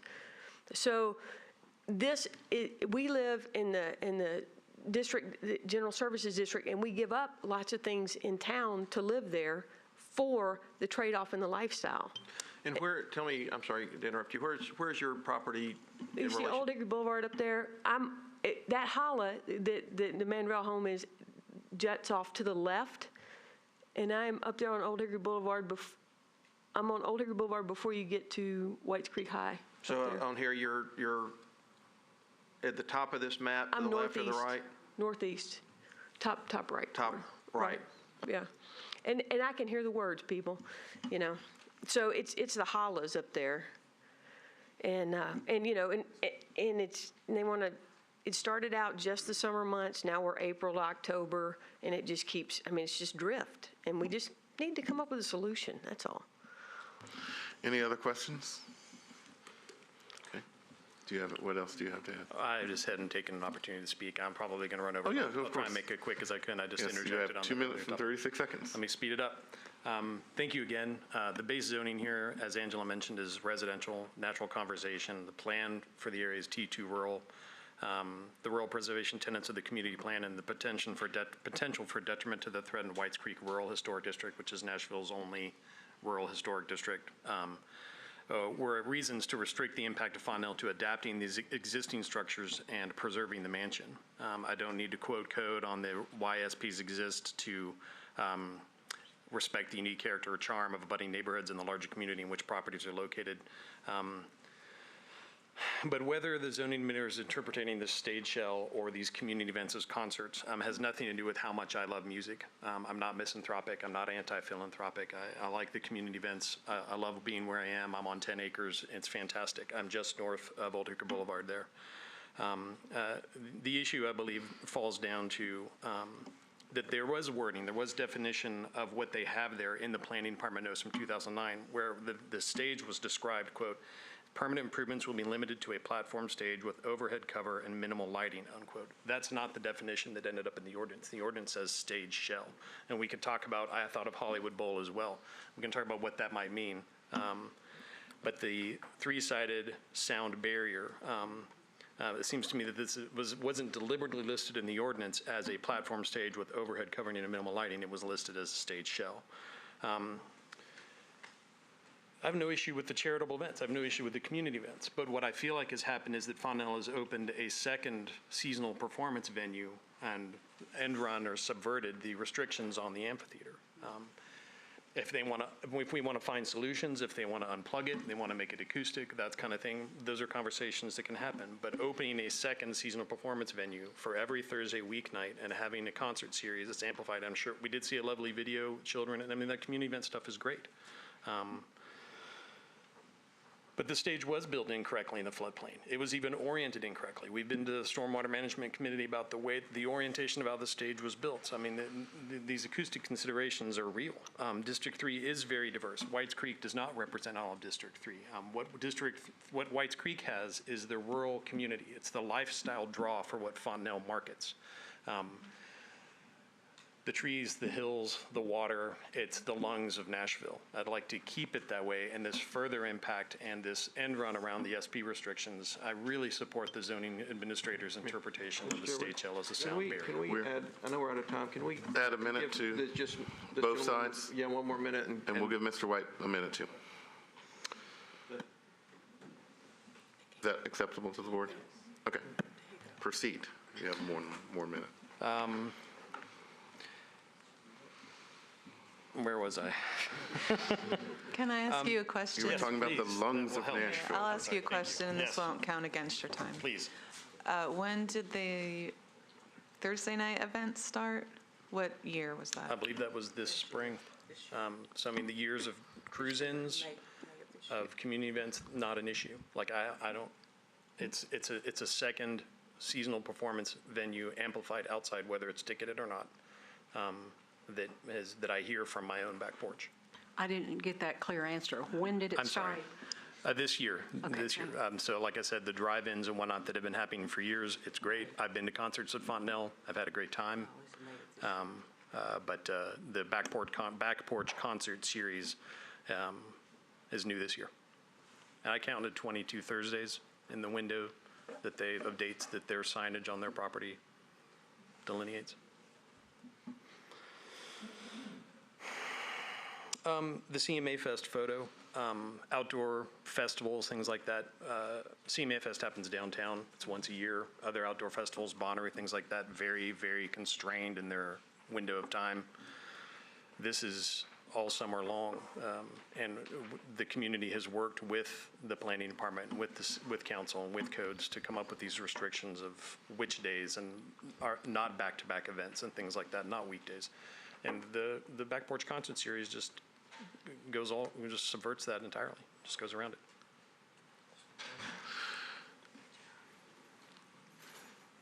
Thank you. I really appreciate it. Any other questions? I have one question for you. You talked about the back porch, but the back porch is not on this shell. It's in some other part of Fontenelle, correct? I believe that is correct. I was trying to address the two issues that I see we're discussing, that the stage shell sound barrier is one issue for the amphitheater, and then the community events being restricted to the outdoor seasonal performance venue. What the appellant is arguing are community events is what they call the Back Porch Concert Series, which doesn't happen at the amphitheater. It's at another area of the property closer to Whites Creek Pike. Okay, gotcha. Any other questions? Okay, thank you. We're going to have Mr. White come back, and you'll have a little over 2 minutes. Yes, but I'm not sure if she's...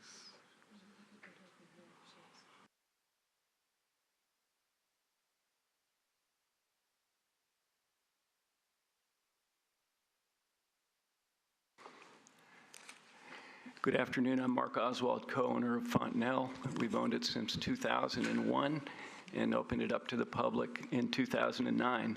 We like to think of Fontenelle as a privately funded public park, and that's what we endeavor to do. Rather than debate some of the undebatable, I just want to clarify some facts. The Back Porch Concert Series, formerly called the Concert Cruise Inn, is a car show with limited music. Really, it is acoustic, and it's got 2 speakers. It's been going on for 6 years now, and nothing has changed. It didn't start this year. It started 6 years ago. What changed this year is we acquired 30 acres to our north, and we moved the location of the Back Porch Concert Series, and it's called that, but it's really a car show with some music. It's exactly what you guys saw in that video. We moved it just to a better location. It's a more intimate location, and that's just a fact. It's not new this year. It's going on its 6th year. Another fact is we are limited to 14 major concerts per year.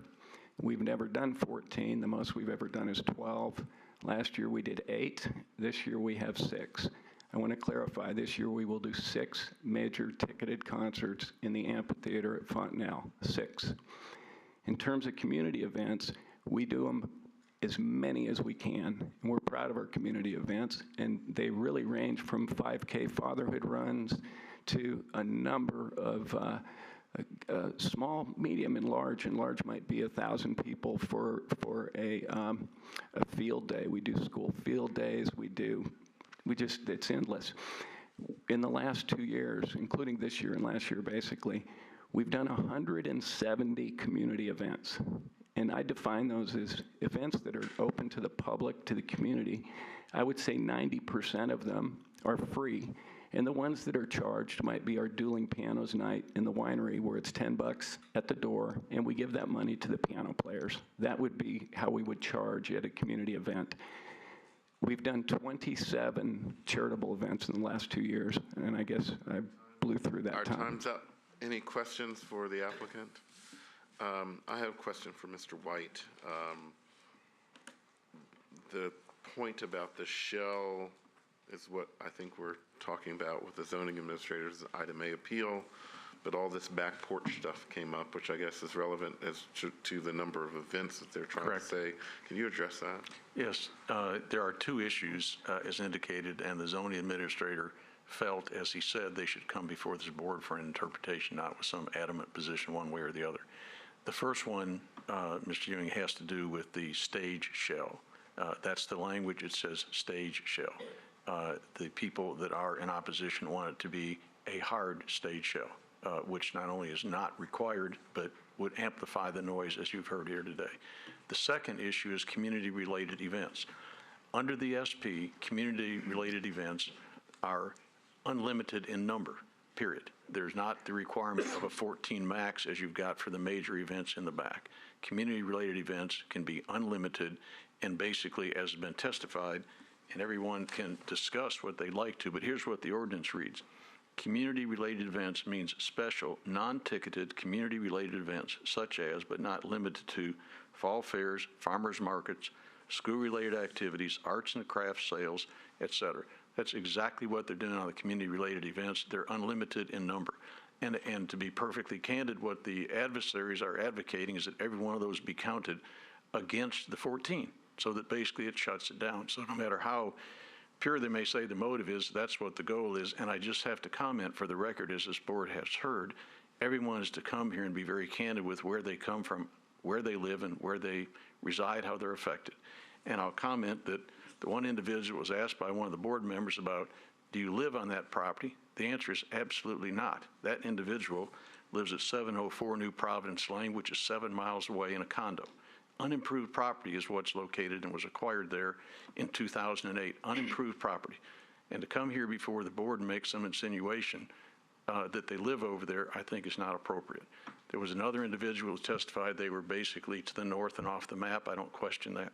Everybody has a right to come down here, but we've tried to address the issues specifically as the board has asked us. And so we're asking the board to determine that the shell that's out there right now complies with the requirement for a stage shell. And secondly, that the community-related events should not be counted against the seasonal performances with a max of 14. We appreciate your courtesies. We're sorry we took as much time. So you're not asking, I mean, we're not here to determine what is a community event, because the SP does that. And I guess I'm not sure on the question of whether or not it should count or not.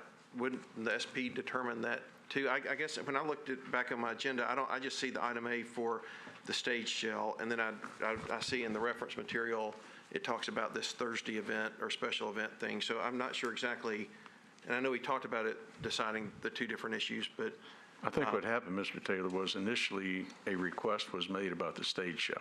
That was logged. While that was pending, the opponents here came up with a second issue, is community-related events should be counted against the 14. When we heard that was a second issue, which was raised relatively recently, we asked the staff, can you schedule those both at the same time? And I think the staff can confirm that, but that's the way it came about, and they both got scheduled for today. I saw the agenda come out and only had the shell issue on there, and everybody came prepared to address both. That's how they're both here. Perfect. Thank you. Is that correct, Mr. Michael? Any other questions? Well, I guess I might want to hear from Mr. White. As I understood it from the neighbors as to the community-related events issue, and I understand now that the location has moved. This is an item A appeal, so the decision we make doesn't necessarily, we're not in the same position that we are a lot of times. So is the intent, and I appreciate the fact that you want to do as many community-related events as possible, and I think that's admirable.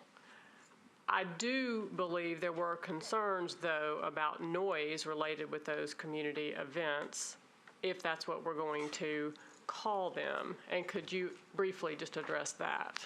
Yes, there is a 95 decibel was agreed to for the area in the back. As Mr. Oswald just testified, they've done these for 6 years. They have recently acquired this additional 30 acres, which is closer to White Bridge Road. Obviously not close to somebody who lives in Madison, but at the end of the day, they have moved that to a place which is closer to White Bridge Road. Excuse me. Yeah, go ahead, Mark. I knew what you meant. Let me help on this a little bit. The 96 dB limit is for the major venue in the back. We've never once been cited for being over on that venue. The community events we're talking about are they have 2 speakers, and they don't even approach 70 decibels or 65. Traffic noise on Whites Creek Pike is 60 decibels, 60, 62 decibels. You can't hear these events more than 100 yards away from where they happen. The statement that they're hearing them and it's bothering them is not true. It is absolutely not true. Also, the people that were testifying to this have never been to a single one of these except for Angela Williams, who's been to a few. These community events do not make noise. We can unplug the PA system, and I'd be happy to do that. It's just enough to put the sound out for the people that are picnicking.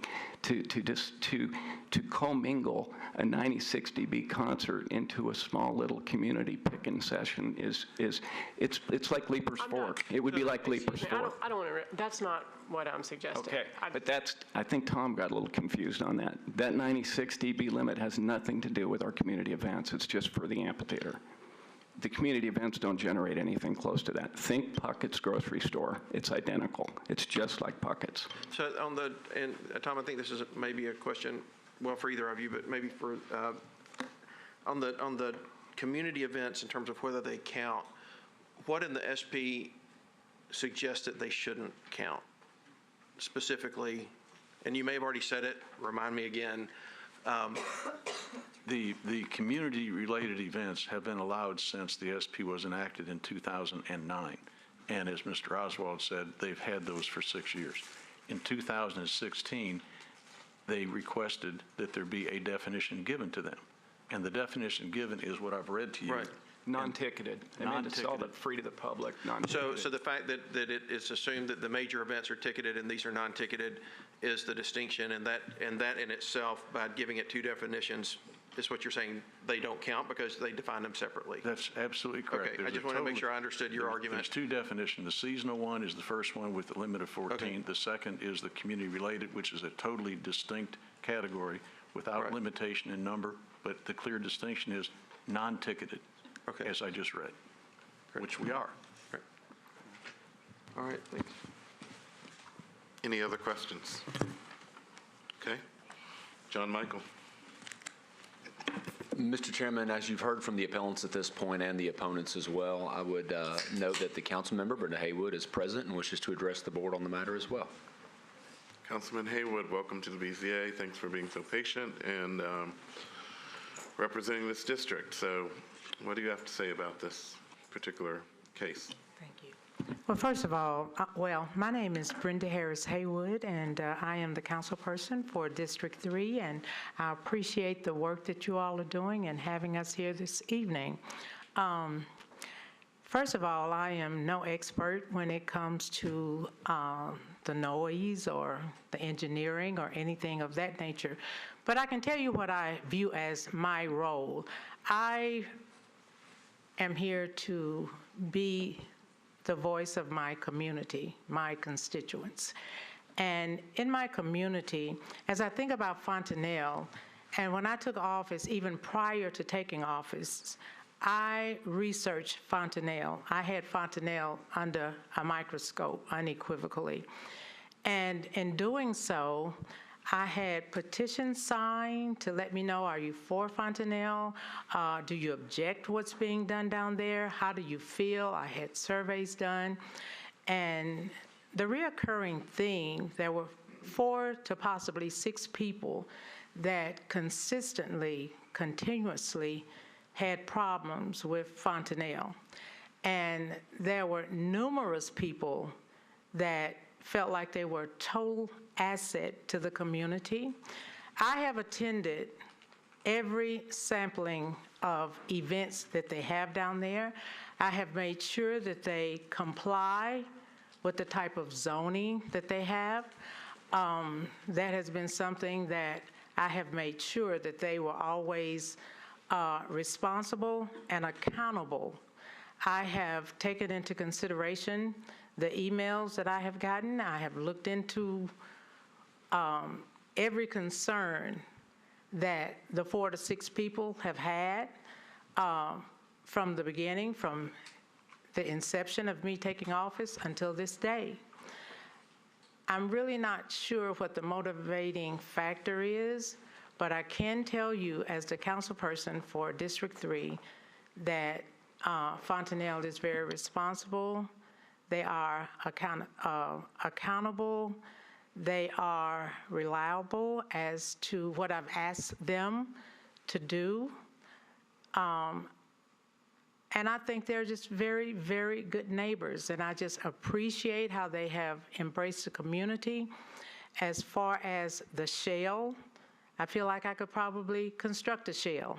I have been very investigative when it comes to the shell. I can tell you a few things about a shell, and I didn't even know what a shell was. I thought it had to do with a turtle. I just didn't know.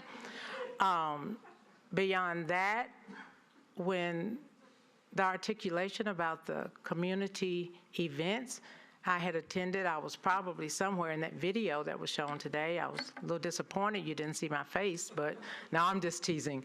But I attend the community events down there. They're all family friendly and community oriented. And I really, for the life of me, I really don't understand why we're even here. I guess it's legitimate, but I don't understand. I'd asked the former council member for the district, and if his opinion, what was built as and is called a stage shell was a stage shell, and I think you just said that you thought it was a shell, but just for the record, do you perceive what is there now to be a stage shell?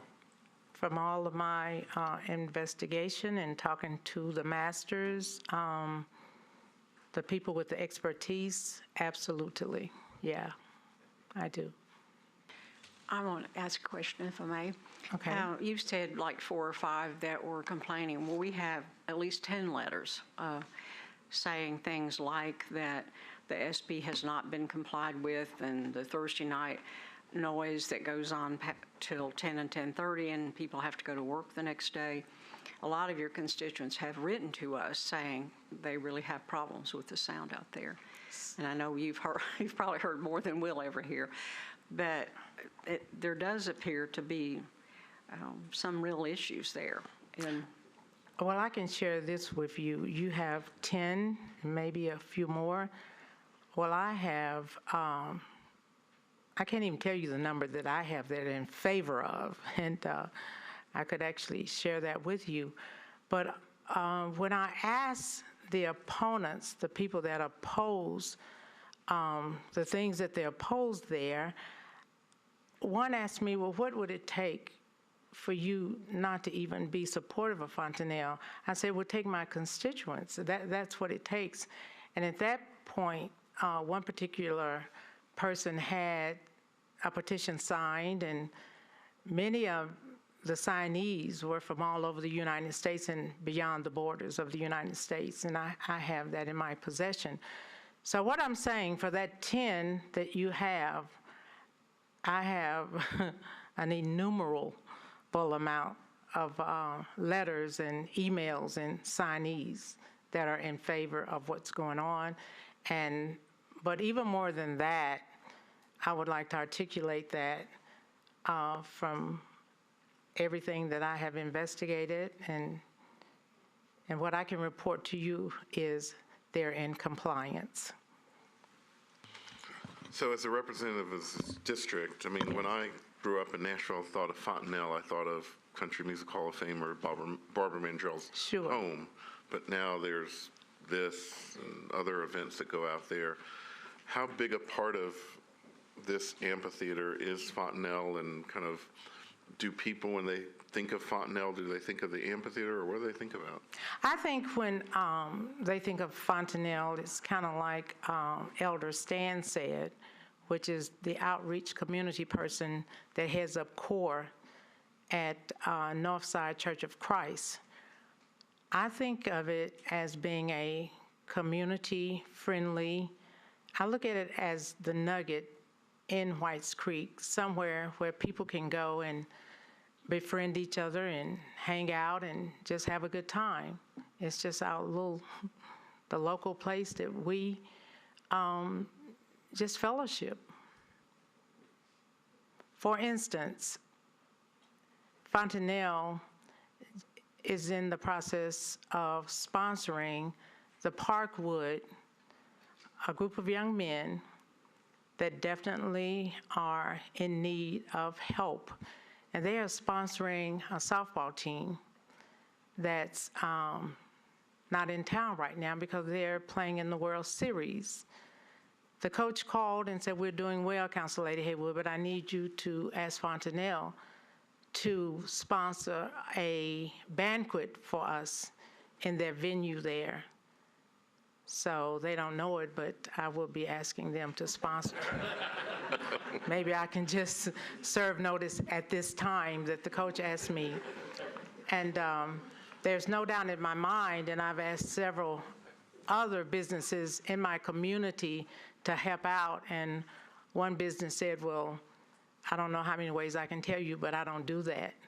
So I said, "Well, I'll have to go back and ask." We appreciate your being here and listening and tried to pull all this together for us. Do we have any other questions for Councilman Haywood? Thank you for being here. Thank you unequivocally. Okay.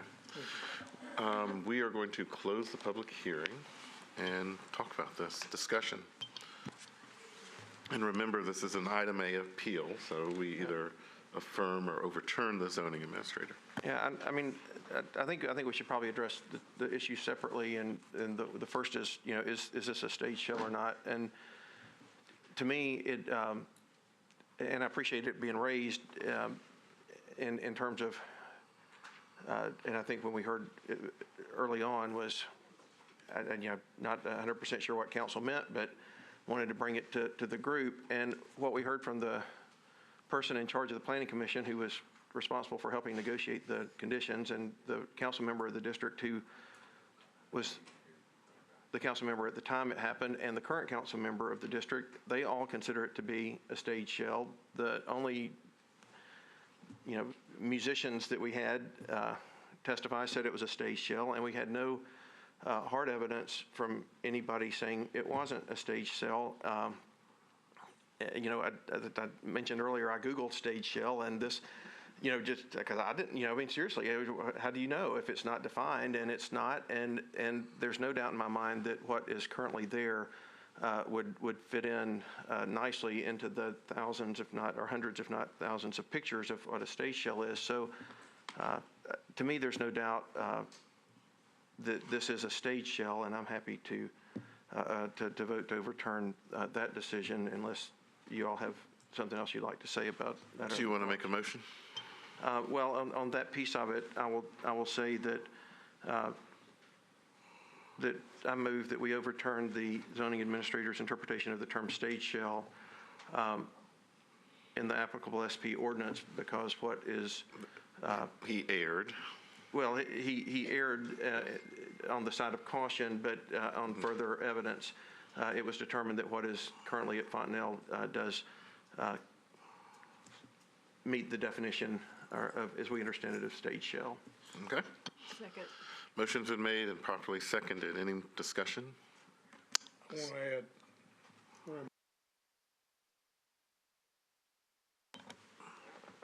I totally normally support our man over here. I've been lucky in my life. I know a little bit about sound. Been lucky to have done a number of sound studios in here. Met some wonderful people.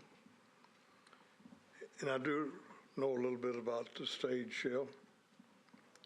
And I must say that I disagree with our opinion over there. So I'm going to support your motion.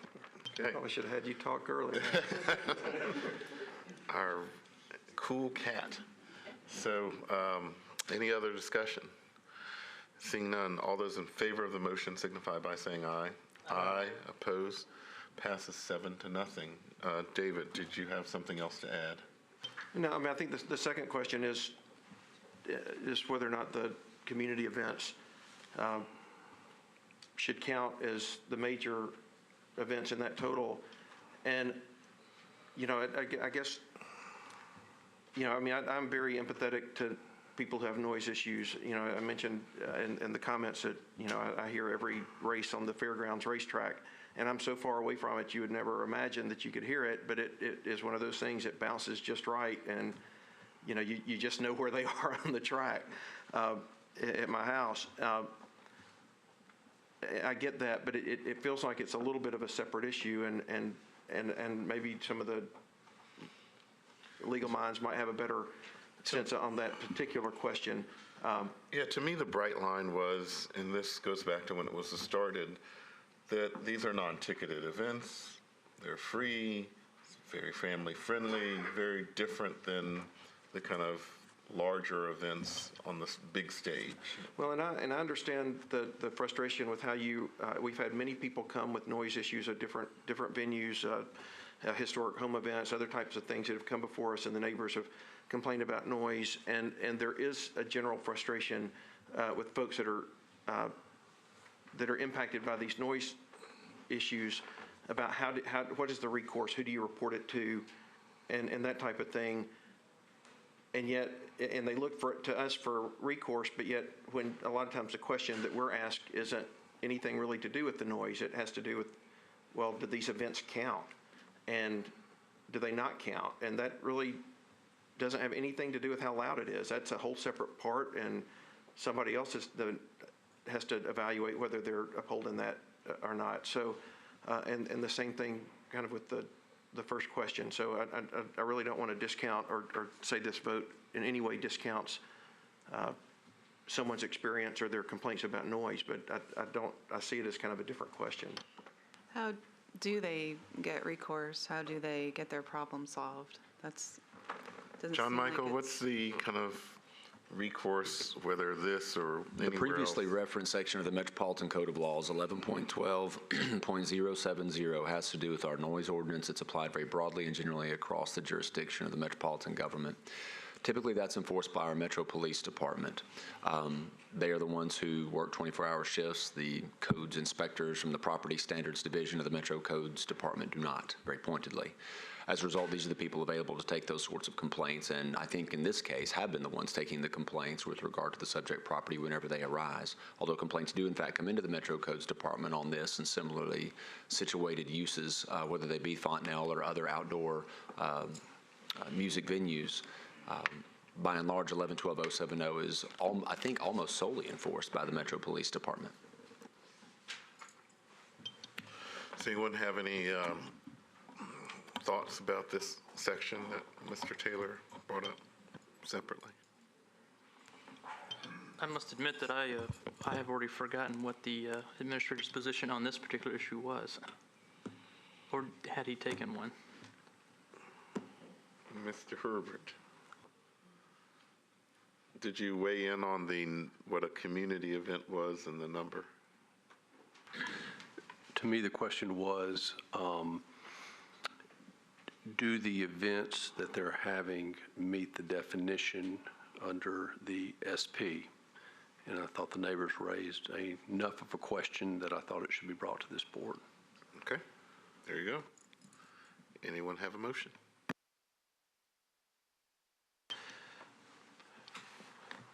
Well, and I think it was presented from Mr. White that we also were, should they count it in the total? And to me, from the history of how it happened, you started with community events, and then you wanted to do bigger things, and so they defined community events and told you how many big things you could have. To me, that just says they don't count the same. Whether or not the specific items are community events, to me, I didn't hear enough evidence one way or the other. I mean, I think it's fair enough to vote and say, in my opinion, if I don't know if everybody agrees, but I would vote that the community events don't count toward the total. If at some other time there was some, evidence that, hey, here's really what's, they say they're doing this, but they're not. I mean, I heard enough. There's a bright line. There's ticketed and non-ticketed events, and right. The antique cars that show up, and the food trucks, and all of this. Well, and I guess that I didn't hear enough evidence to say that it's. I mean, I guess I agree with the zoning administrator that I heard enough to raise concern, but I didn't hear enough to say no. What's happening isn't a community event. It seems to be a community event. There was ample testimony that these are community events by the leadership of the community. So I don't have an issue with that. We need to make another motion related to community all I'm saying events. is that I think that us voting here doesn't mean that at some point in the future that someone can't say, hey, it's not a community event, but I think they'd have to have a whole lot more evidence than Yeah, what we. I agree, but it's in front of us, so. Right. We need someone to make some sort of I'll motion. go ahead and make a motion of furtherance of the overturning the administrator. Okay. Motion's been made. Is there a second? What was his motion? To overturn the zoning administrator as relates to community events. I'll second the motion. Okay, motion's been made and properly seconded overturning his previous ruling about community events and being counted with the larger total. Any other discussion? Seeing none, all those in favor of overturning zoning administrator on this, say aye. Aye. Opposed? Passes unanimously. John Michael. With that, Mr. Chairman, I would recommend a brief break for the board before we convene with our next case. That took way too long.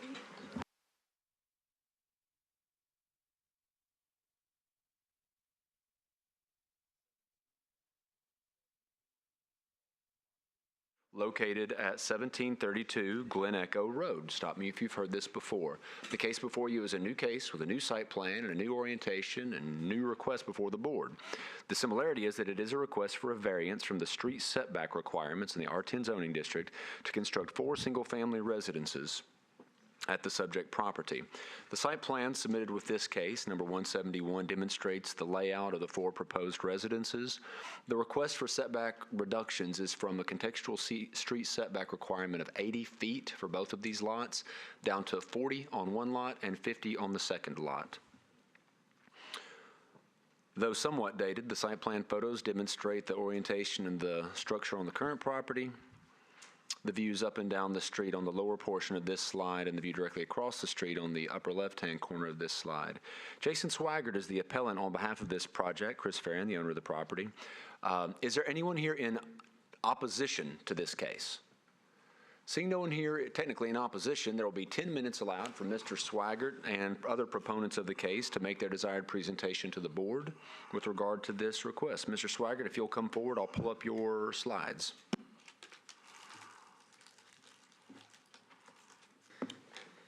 Good evening, and thanks for taking the time to listen to our request. I know that you guys are tired of hearing this, but we have gone out and worked with the community, and as you can see, we got council support, and we also have a lot of community support and people that actually attended the last meeting that spoke against it. So, and you have no opposition now? And no opposition.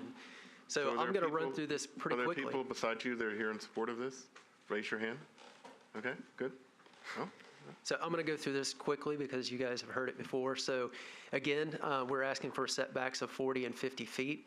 Next slide. This is the plan that we're currently working on under the proposed or the existing setback requirement. The issue with these, which we didn't want to do and the immediate neighbors don't want to do, is that units 1 and 2 are going to have to be 3 stories to get enough building area to build those. We don't want to do that. So next slide. So we went and tried to address every comment that was presented to the board. We reached out to the adjacent neighbors who we really thought were important because they're the ones that are most impacted, and we met with them on site and we addressed each one of their concerns. We also held another community meeting that went pretty well. Next slide, please. So this is our proposed site plan, as John Michael pointed out. These conditions over on the right are conditions that we came up with working with the community and the adjacent neighbors. They deal with density, height, location of garages and parking, outdoor areas on the second floor, landscaping along the western property line, privacy fence, and stormwater requirements. We would also like to add and have you guys add as a condition that no rooftop decks be permitted on any 4 of the units. And the other thing I want to point out is that the first 4 conditions are to address the overall, what we've heard from the community. And then the remaining 4 were things that we heard specifically from the immediate neighbors, and height being also one of their major concerns. Next. To get a variance, we're shown that you guys have a packet, so I'll just go through there's physical characteristics, unique characteristics of the property, hardships that's not self-imposed, it's not solely for financial gain. Next slide. and it's not injurious to adjacent property owners, does not harm public welfare, and is consistent with the land use policy.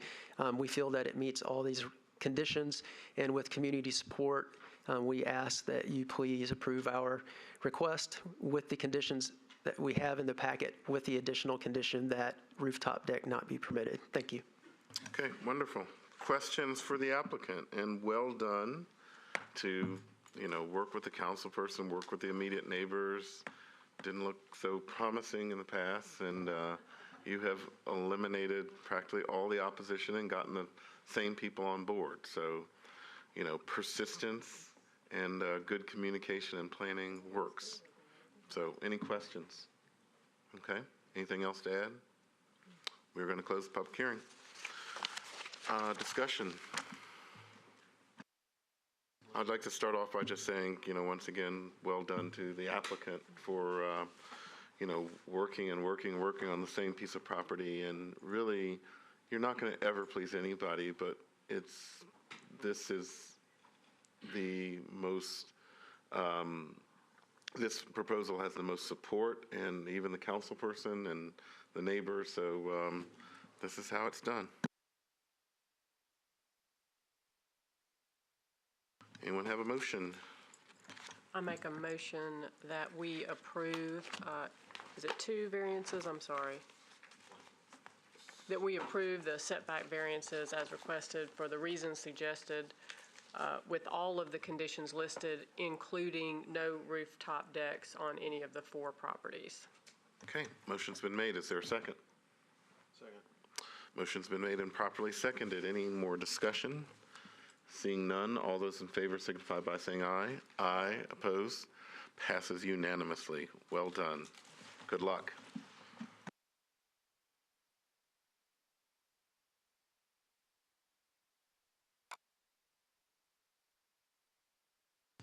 Okay, John Michael, what's next?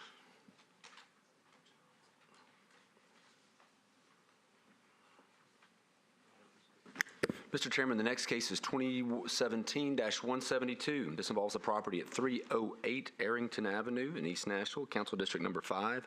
Gail Jones is the appellant. The property owned by the wards there at 308 Arrington, shown here in the zoning map. This is an RS5 zoning district, and the request is for a special exception to use the existing residence for a group daycare, up to and no more than 12 children. The aerial map with the red indicator shows you the house that's in question there, and their backyard as it leads back to an alley there as it fronts up onto Arrington. The site plan submitted gives a concise layout of the subject property as would be utilized. And from my recent site visit, the larger photograph shows the property on its face, neatly fenced, and the view directly across the street on Arrington. Then the views up and down Arrington, as you look back in the upper left-hand corner, that goes toward Lishie, and right bends around on the farthest end of Arrington there. The appellant, Ms. Jones, will have the opportunity to make the desired presentation to the board. If you'd come forward, Ms. Jones. A bit of a technicality, is there anyone here in opposition to case number 172? Seeing none, Ms. Jones, you'll have 10 minutes to make the desired presentation to the board. Welcome. Okay, please start by identifying yourself and your address for the record. Good afternoon. My name is Gail Jones. I live at 308. Pull it close. I'm sorry. Yes. Good afternoon. My name is Gail Jones. I live at 308 Arrington Street, Nashville, Tennessee. I'm here trying to open up my second daycare, which I'm closing one down. I just moved to the area. I'm only going to keep kids from 6:30 to 4:30 in the afternoon, Monday through Friday. And I'm here to get permission to have my business there. So tell me about your other daycare. Where was it located, and how many people did you have, and why you're shutting that one down? It was located at 806 Richardson Avenue, which I had purchased a home, and I gave the owner $40,000, and we swapped the paperwork, but he did not take the paperwork downtown to file it, which he was a family member, and he sold the property without my knowledge. So I had to close my daycare down. How did you pick days. this location, and what is good about this location? Well, I was raised up on this street. My parents built their first home at 314 Arrington over 40 years ago. And when he shut my daycare down, I just started riding and ended up back on that street.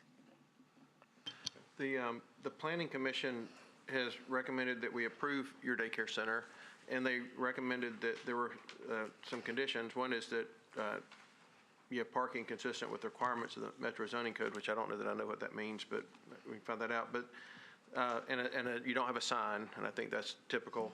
But it also says a 6-foot-tall solid fence must be installed around the designated play area. So is there a fence there, or do you? Yes, sir. It's matter of fact, it's 2 fences there. The property next door, she put a fence up because she has a swimming pool. And then I also ran another fence in the front of her fence because there was like a barbed wire on top of the fence. So I ran a fence and 2 extra gates. I moved my back fence back up to where I can park at least 8 cars in the back for parking. Okay. Any other questions? Do you have anything else to add? No, I do not, sir. Okay, thank you. We'll close the public hearing. Thank you. Discussion.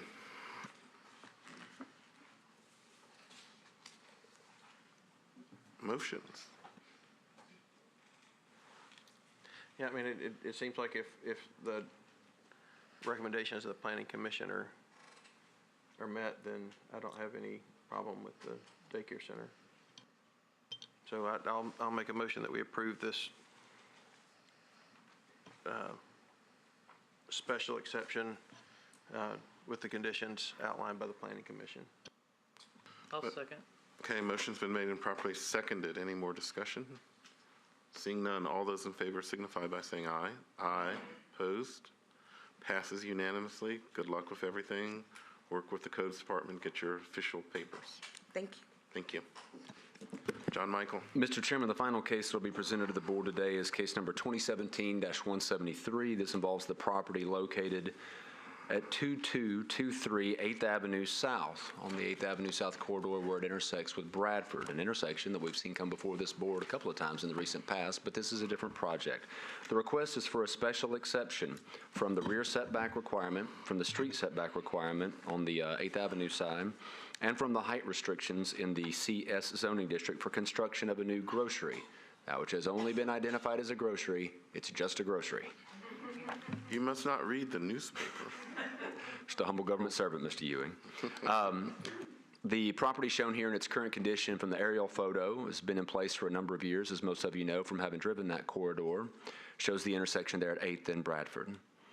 The site plan submitted, this is actually just a sampling from the number of documents in the site plan and elevations that have been submitted, gives you a sense of the proposed orientation and layout of the structure that would be in place. Of note, the original square footage that was submitted would have created FAR issues. However, it failed to break out some of the parking numbers, and as a result, that was modified at a later date.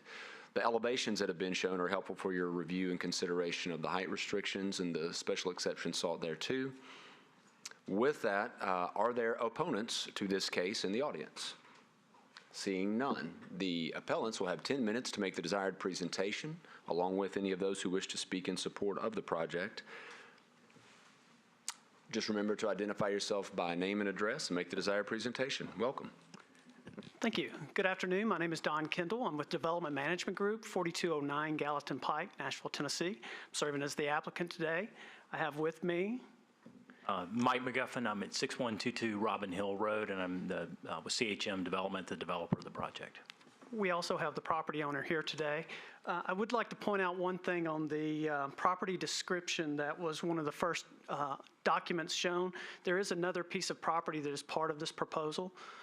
If we could go back to that, there you go. The parcel that is encompassed between Bradford and the alley, that is also part of this proposal. That piece right there, yes. That is part of the proposal. This is commercially zoned property. We are requesting minor modifications to the street setback and to the rear setback on the property. We are also asking for an exception to the building height. On average on Bradford, we're asking for 14.5 feet of additional height.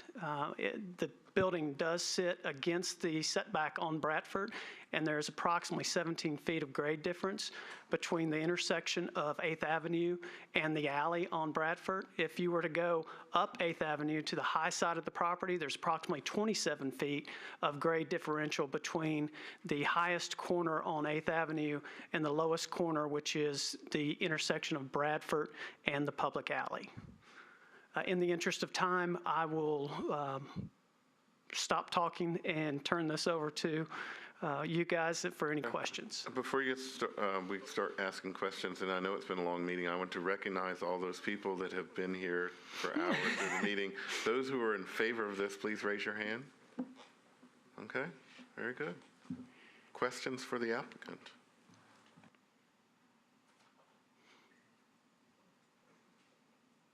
I guess they're ready to get out and eat. Okay, do you have anything else to add? We would appreciate your consideration. Okay, thank you. With that being said, we are going to close the public hearing. Yeah, I mean, the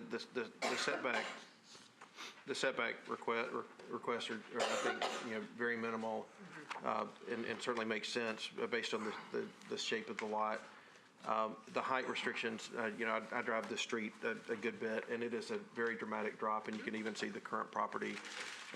Just to be level with 8th Avenue, that doesn't even extend the length of what we're talking about, or is already sitting on stilts because of the drop. And so, and you could even look in this picture, I mean, many of the new apartment units that are in the area have pretty massive heights compared to what the smaller buildings are. yeah, so I mean, there is clear topography that could warrant a hardship, so I don't have any issue with it. Would you like to make a motion? I you have a just question? noticed we had planning department put some conditions they were hoping we would address. Did you read those conditions? Okay, well, let's open up the public hearing again. Let's talk about planning. So, I have not seen conditions from the planning department. Would you like to see them? Yes, please. and tell us about the parking underneath. Is that just one level, or is it going to be like a sub-level too? Yeah, the store is 39,000 feet and will be at the 8th Avenue elevation. Mm-hmm. All the parking will be self-contained directly under, it'll be 2 levels of parking directly under the grocery store. And how many spaces will be there? Do you remember what the total count was? It was 167 spaces. Oh, wow. I have lived on Blair across the street from now the Kroger, the former Harris Teeter, and I think we only have 95 spaces in here. It's tight sometimes. Yeah, the minimum requirement was 159 once you took reductions for the bus routes and the residential that could reach this store using sidewalks. You will have lots of walkers, as you know, lots of rooftops and We hope new so. apartments. So, And we are proposing to redo the sidewalks on both 8th Avenue and Bradford to meet the current sidewalk requirements. well done. I'm sure the Planning Commission and even the mayor's office will be very happy about that.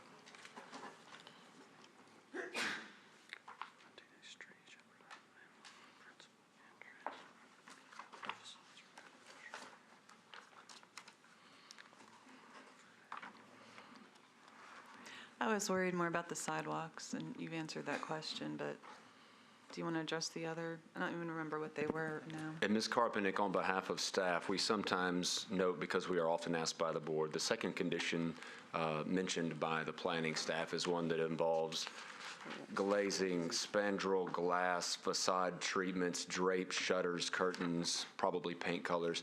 Those don't come from the Metropolitan Zoning Code and are not really part of what you consider here at this board, of course.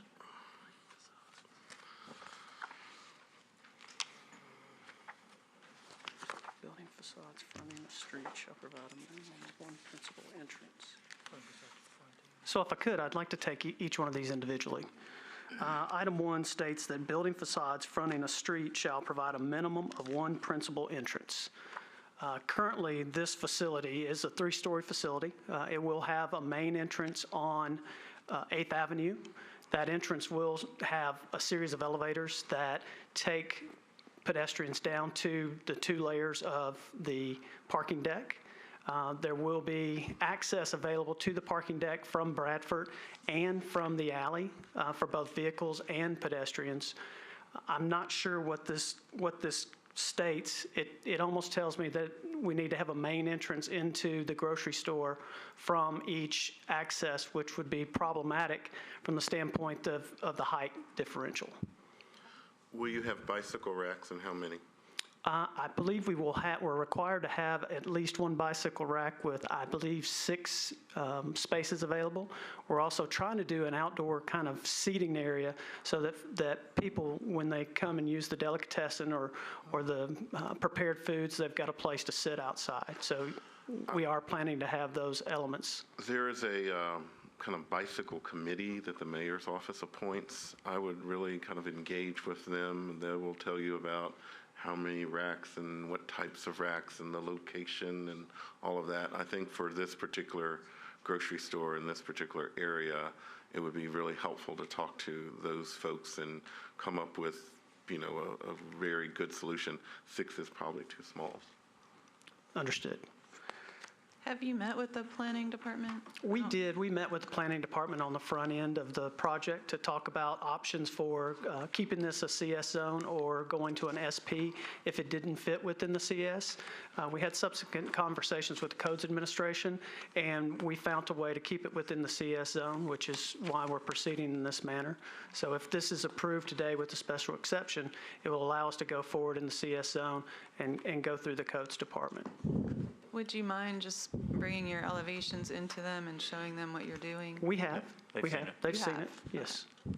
And I think that's the point of comment number 2 is they would like us to add some elements to the building that gives it more of more reflection. The neighborhood's also expressed an interest in that as well. I will tell you, we've had a neighborhood meeting. We invited 260 people to it. 40 to 50 people showed up. We've been addressing concerns of some of the neighbors as best we can and trying to address their comments. So we feel like that's one of the elements that we're going to go back when we start design and look at this building and try to provide some components that make it blend into the neighborhood. But I'm a little concerned about the specifics of item number 2 and just putting specific requirements that we may or may not be able to meet. What about the third? What about the third requirement? The third one is shown on the proposal. We are proposing a 4-foot planting strip, an 8-foot sidewalk on 8th Avenue, and I believe it's a 4-foot planting strip, 5-foot sidewalk on Bradford, which is what's required by Metro currently. So I believe we're addressing 3. I believe we're addressing 1. I have slight concerns about 2. Any other questions? Okay, anything else to add? Okay, thank you. We'll close the public hearing again.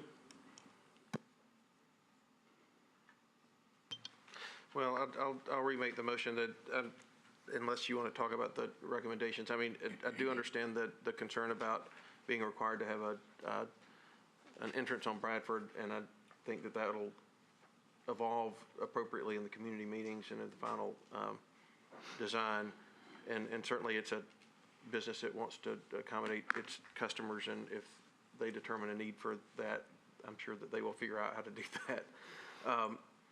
But I do think that number 3, which is already incorporated, is appropriate, and I think that they have shown evidence that they're working hard to achieve at least the spirit of number 2. So I would make the motion that we approve the special exception, provided that they provide sidewalks along the 8th Avenue South consistent with the Major and Collector Street plan.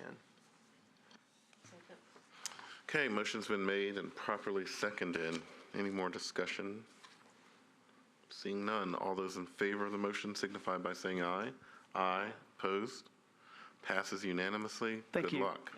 We appreciate it. And John Michael, anything else? That concludes our business for the day, Mr. Chairman.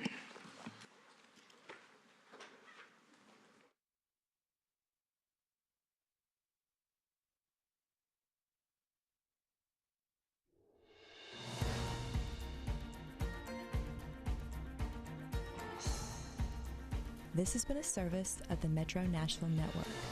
If you would like to see this presentation again, or for more information about this and other programs, visit nashville.gov.